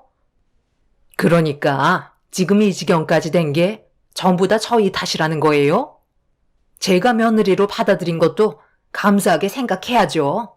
솔직히 친딸도 아니고 입양하셨으면서 배 아파 낳은 자식처럼 행동하시는 게 더 웃긴 거 아세요? 내 아들은 어디를 내놔도 빠질 거 하나 없는데 지금 며느리를 봐봐요. 좋은 대학을 나온 것도 아니고 그렇다고 좋은 직장을 다니는 것도 아니고 월급도 손톱만큼 받는 회사에 다니면서 친부모 밑에서 자란 것도 아닌 보육원 생활을 하다가 입양이 된 건데 저희가 며느리로 살갑게 대해줄 수 있는 게 오히려 이상한 거죠. 그렇다고 사돈댁 집안이 떵떵거릴 정도로 잘난 것도 아니니 며느리에 대한 사랑은 물 건너간 거 아닌가요? 지금 당장 제자리로 돌려놓으시고 앞으로 이런 일은 없었으면 좋겠네요. 제 말 이해하셨죠? 입양아 얘기는 왜 꺼내시는 거죠? 지금까지 살면서 사고 한번 친 적 없고 바르게 자라왔었어요. 입양이 문제가 된다는 건 어디에서 나온 말인가요? 비록 배 아파 낳진 않았지만 제 마음으로 낳은 자식입니다. 한서방이 얘기했던 대로 입이 상당히 거치시네요. 제자리로 돌려놓기는 힘들 것 같아요. 지금 이대로 삶을 유지하겠습니다. 제 딸에게 또 무슨 상처를 주시려고 하시는 거죠? 애들이 좋아서 살림을 차린 건데 왜 뒤에서 온갖 참견을 다 하시려는 건가요? 부모면 부모답게 행동하세요. 배 아파 낳았다고 해서 전부 다 부모가 되는 건 아닌가 봅니다. 이런 인성을 가지신 분들 속에서 한서방이 바르게 자란 것도 정말 신기하네요. 저희는 더 이상 할 말 없으니 그만 돌아가 주세요. 두 번 다시 사돈 얼굴 마주하고 싶지 않네요. 저희는 오늘 한서방이랑 외식하기로 했으니 그만 살펴가세요. 더 이상 상대하고 싶지 않습니다. 시모와 엄마가 계속해서 날카로운 말들을 주고받게 되자 옆에서 침묵을 지키고 계시던 아빠와 시부가 대화에 끼어들게 되었고 점점 더 분위기는 험악해지기 시작했어요. 저는 기억도 잘 나지 않지만 아주 어렸을 적 보육원에 있던 저를 저희 부모님께서 입양을 해 주셨고 남편과 결혼하기 전까지 함께 살아왔었어요. 그리고 이런 사실을 남편이 자연스럽게 알게 됐는데 시부모님께서 제가 입양하였다는 걸 안 좋은 시선으로 바라보셨죠. 어떤 부모의 자식인지 검증도 되지 않은 여자를 데리고 살 수 없다며 꽤 오랜 시간 반대를 하셨지만 남편의 강한 설득력 끝에 결국 허락을 받을 수 있게 되었습니다. 저는 단 한 번도 입양하라고 해서 삐뚤어지거나 한 적은 없었어요. 남들이 느끼는 시선에 문제가 있었던 거지 정작 저희 부모님과 저는 누가 봐도 따뜻한 가족이었습니다. 이런 모습을 남편도 부러워했고 저와 결혼을 하면서 부모님께선 남편도 벽을 두지 않고 친아들처럼 대해주셨습니다. 하지만 시부모님은 전혀 반대되는 성격을 가지고 계셨는데 이런 문제들이 점점 더 마찰을 심하게 만들었어요. 결국 양가 집안은 자리에서 일어나 서로에게 삿대질을 하면서 막말이 오고 갔고 퇴근한 남편이 이 모든 광경을 목격하고 말았습니다. 너무 갑작스럽게 펼쳐진 일이라 남편과 저도 당황스러워 양가 부모님을 말리고 있는데 시모가 남편의 얼굴에 손을 올려 붙였어요. 그리고 화가 머리끝까지 올라오셨는지 남편에게 막말을 퍼부으셨죠. 남편이 시모에게 뺨을 허용하게 되면서 난리가 났던 양가 집안의 분위기에 정적이 흘렀습니다. 아들, 네가 어떻게 나한테 이럴 수 있는 거니? 내가 그동안 너를 어떻게 키웠는데 대릴 사이를 할 수가 있는 거야? 지금 사는 게 행복해서 선택한 건데 뭐가 잘못됐다는 거예요? 그리고 이런 상황을 만든 게 누군데요? 엄마가 이 사람한테 조금이라도 살갑게 대해주고 가족으로서 진심으로 받아주셨다면 이렇게까지 왔겠어요? 이제는 제 얼굴에 손까지 올리셨네요.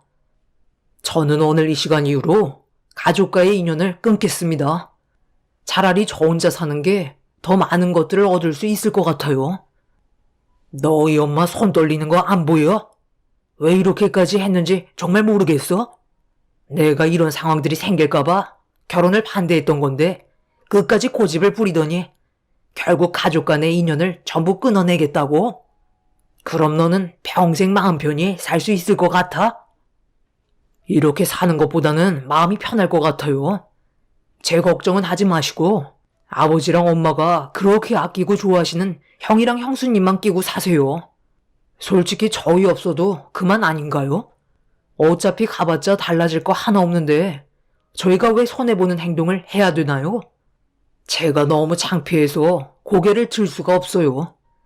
이 사람 눈에서 더 이상 눈물 보이게 하고 싶지 않아요. 장모님, 저희 오늘 외식하러 가기로 했잖아요. 그만 상대하시고 나가시죠. 이런 쓸데없는 감정 싸움 몸에도 안 좋습니다. 남편이 시부모님을 집 밖으로 내보내려 하는데 나가지 않겠다며 고집을 부리시면서 남편과 몸싸움이 시작됐고 분위기는 걷잡을 수 없을 정도로 험악해지고 말았습니다. 아빠는 더 이상의 피해를 막기 위해 남편과 시부모님 사이에 끼어들어 그만하라고 말리고 있었는데 시부가 저희 아빠 보고 비키라며 강하게 몸을 밀쳤고 그 순간 중심을 잃고 넘어진 아빠는 쿵 하는 소리와 함께 뒤통수가 바닥에 먼저 닿게 되면서 정신을 잃으셨습니다.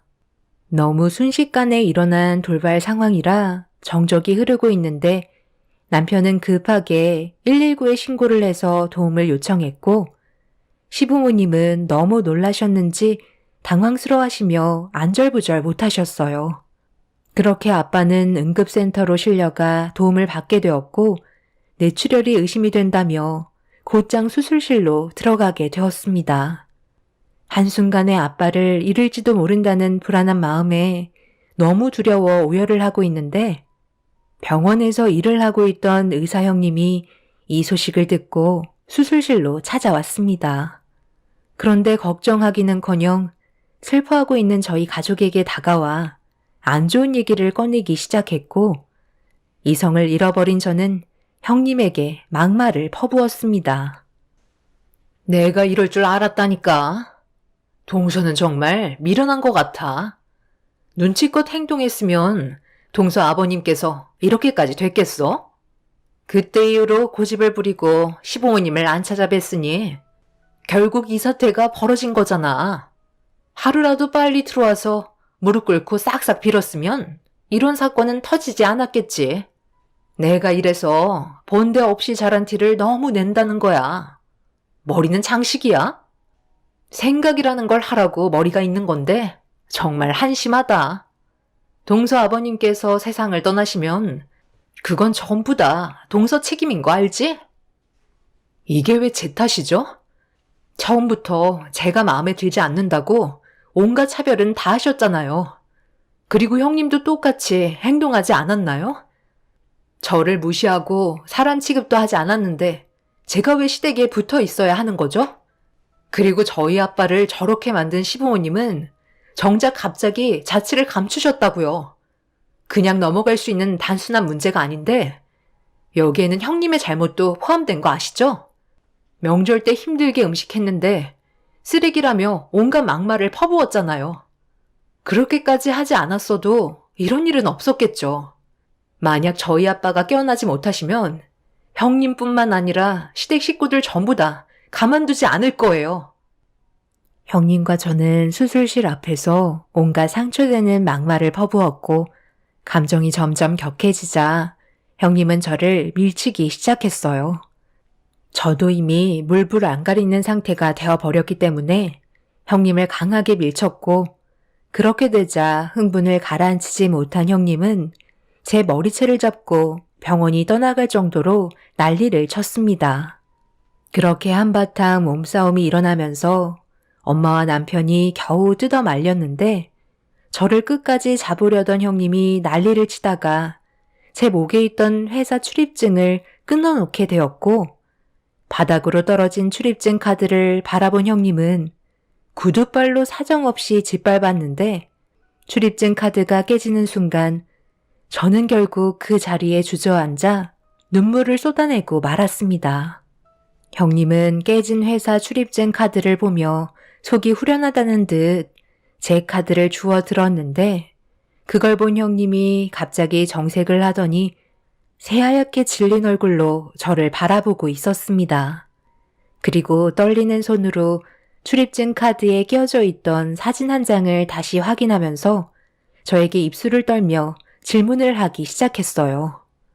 갑자기 사진의 출처를 물어보길래 제가 왜 그런 걸 알려줘야 하냐고 물어보자 병원이 떠나갈 정도로 큰 소리로 다시 한번 대묻길래 보육원에서 입양되기 전에 받았던 사진이라고 얘기하자 갑자기 형님이 그 자리에 털썩 주저앉았습니다. 그리곤 자기 얼굴을 손바닥으로 가리더니 상당히 괴로워하고 있었어요. 그런데 형님이 지갑을 꺼내 들더니 사진 한 장을 꺼냈고 그걸 저에게 보여주었습니다. 천천히 다가가서 사진을 확인한 순간 입을 다물지 못했네요. 지금 동서가 가지고 있는 사진이 본인께 맞는다면 동서는 내 친동생이야. 내가 그동안 아무한테도 말하지 않은 게 하나 있는데 나는 어렸을 적에 해외로 입양이 보내졌었어. 너보다 내가 먼저 입양이 되었었지. 그때 원장님께서 나중에 서로 만나게 될지도 모른다고 사진을 미리 찍어 두셨는데 입양을 떠날 때 간직하고 있으라며 한 장을 주시더라고. 나는 해외로 떠났기 때문에 다시 만날 수 있는 확률은 없을 줄 알았어. 그런데 어떻게 네가 이 사진을 가지고 있는 거야? 보육원에서 저와 언니가 찍은 똑같은 사진을 가지고 있는 걸 보고 엄청난 충격을 받고 말았어요. 말도 안 되는 사실에 어떤 말을 해야 할지도 몰랐고 방금 전까지 머리채 잡고 서로에게 온갖 상처되는 말을 퍼부었는데 피를 나눈 언니였다는 게 믿어지지 않았습니다. 저는 잘 기억이 나지 않지만 보육원에서 생활할 때 제 위로 3살인 언니가 해외 입양이 돼서 저와 작별하게 되었다는 사실만 알고 있었어요. 세월이 지난 만큼 잊고 살았었는데 저에게 남겨진 사진 한 장은 혹시 모를 일을 대비해 언제나 품에 가지고 다녔습니다. 당연히 찾고 싶은 마음도 있었는데 여러 가지 상황들이 저에게 시간을 내어주지 않았었죠. 그렇게 살아오면서 출입증에 사진이 꼽혀 있는 것도 잊어버린 채 살아왔었는데 이런 말도 안 되는 일들이 눈앞에 펼쳐져서 어떻게 해야 할지 모르겠더라고요. 저는 당장의 감정 상태 때문에 몇십 년 만에 만난 친언니를 앞에 두고도 가까이 가지 못했습니다. 언니도 쉽게 저에게 가까이 다가오지 못하고 있었어요. 살아온 환경도 달랐을 뿐더러 저는 형님이라고 생각했던 사람이 입양아일 거라고도 전혀 상상하지 못했었죠. 그런데 그 사이 시부모님께서 양심의 죄책감을 느끼셨는지 수술실로 달려오셨고 저희 가족 앞에 무릎을 꿇으며 손이 발이 되도록 오열을 하시며 용서를 구하셨어요. 법적인 처벌만큼은 원하지 않는다며 한 번만 용서해달라고 애원하셨습니다. 남편은 저와 형님의 사이에 대해 시부모님께 설명을 했고 그 말을 전해 듣게 된 시부모님은 사색이 든 얼굴로 경악을 하셨네요. 그렇게 한참 동안 넋이 나간 상태로 아빠의 수술이 잘 끝나기만을 기다리고 있는데 수술실에서 나온 아빠는 다행히 결과가 좋다는 말을 들을 수 있었습니다. 아빠는 남편 때문인지 시부모님께 법적인 처벌이 내려지는 걸 원하지 않으셨고 병원비만 요구하셨습니다.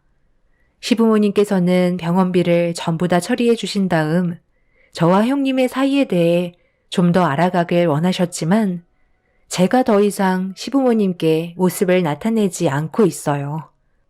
형님의 친동생이었다는 사실이 밝혀지면서 태도가 바뀐 모습도 보고 싶지 않고 결혼 이후 형님이 저에게 했던 행동들이 너무 큰 상처로 남아있기 때문에 언니로 받아들이기가 쉽지 않았습니다. 시댁 식구들은 저에게 시간이 필요할 것 같다고 생각했는지 침묵을 지키며 기다려주고 있어요. 그렇게 몇 달의 시간이 흘렀고 언니가 찾아왔습니다. 어디서부터 무슨 말을 해야 될지 모르겠지만 나는 지금까지 너를 계속해서 찾고 있었어. 하지만 내가 한국으로 들어온 지도 얼마 안 되었고 그동안 세상은 많이 변해 있었기 때문에 동생을 찾는 건 거의 불가능에 가까웠지. 우리가 잠시 머물러 있던 보육원이 그대로 있었다면 좀 더 수월했을지도 모르지만 꽤 오래전에 없어졌다는 말을 듣고 더 이상 찾을 수 없다는 거에 많이 힘들었었어. 내가 알아낸 건 부모님께서 우리를 버린 게 아닌 사고로 두 분 다 세상을 떠나셔서 보육원에 보내진 거래. 그러니 친부모에 대한 원망은 하지 않았으면 좋겠어. 내가 너한테 그동안 했던 행동들에 대해서는 정말 미안해. 앞으로 내가 변화된 모습을 보여줄 테니까 우리의 관계를 끊어내지 말자. 이렇게 부탁할게. 그래봤자 언니의 본성은 내가 동서였을 때 보여주었던 모습 아니야? 나한테만 잘한다고 해서 그 성격이 바뀌는 거 아니잖아. 3년간 내가 얼마나 힘들었는지 알아? 가족의 구성원이 되기 위해 정말 많이 노력했는데 돌아오는 건 무시와 천대뿐이었어. 언니는 다른 사람한테도 똑같이 행동하며 살아왔었겠지? 좋은 집안에 입양이 돼서 좋은 직업에 언니가 부유한 상태라 자기보다 못한 사람을 더 함부로 대하는 거 아닐까? 나한테 잘하겠다고 해봤자 이미 내가 받은 상처는 너무 큰데? 우리의 관계가 앞으로 어떻게 될지 모르겠지만 아직까지 내 마음이 열리기에는 시간이 더 필요할 것 같아. 이런 관계에서 결국 새해가 바뀌어 버렸네요. 친언니는 지속적으로 저에게 문자를 남기면서 관계 회복을 원하고 있습니다. 시부모님께서도 2번 다시 이런 일은 없을 거라며 앞으로 친딸처럼 대해주겠다고 다시 돌아오길 원하고 계시네요. 아빠가 무사히 수술받고 회복 중이시지만 저희 가족과 남편이 받은 상처가 너무나도 커서 지금 현재 너무 혼란스러운 상태입니다.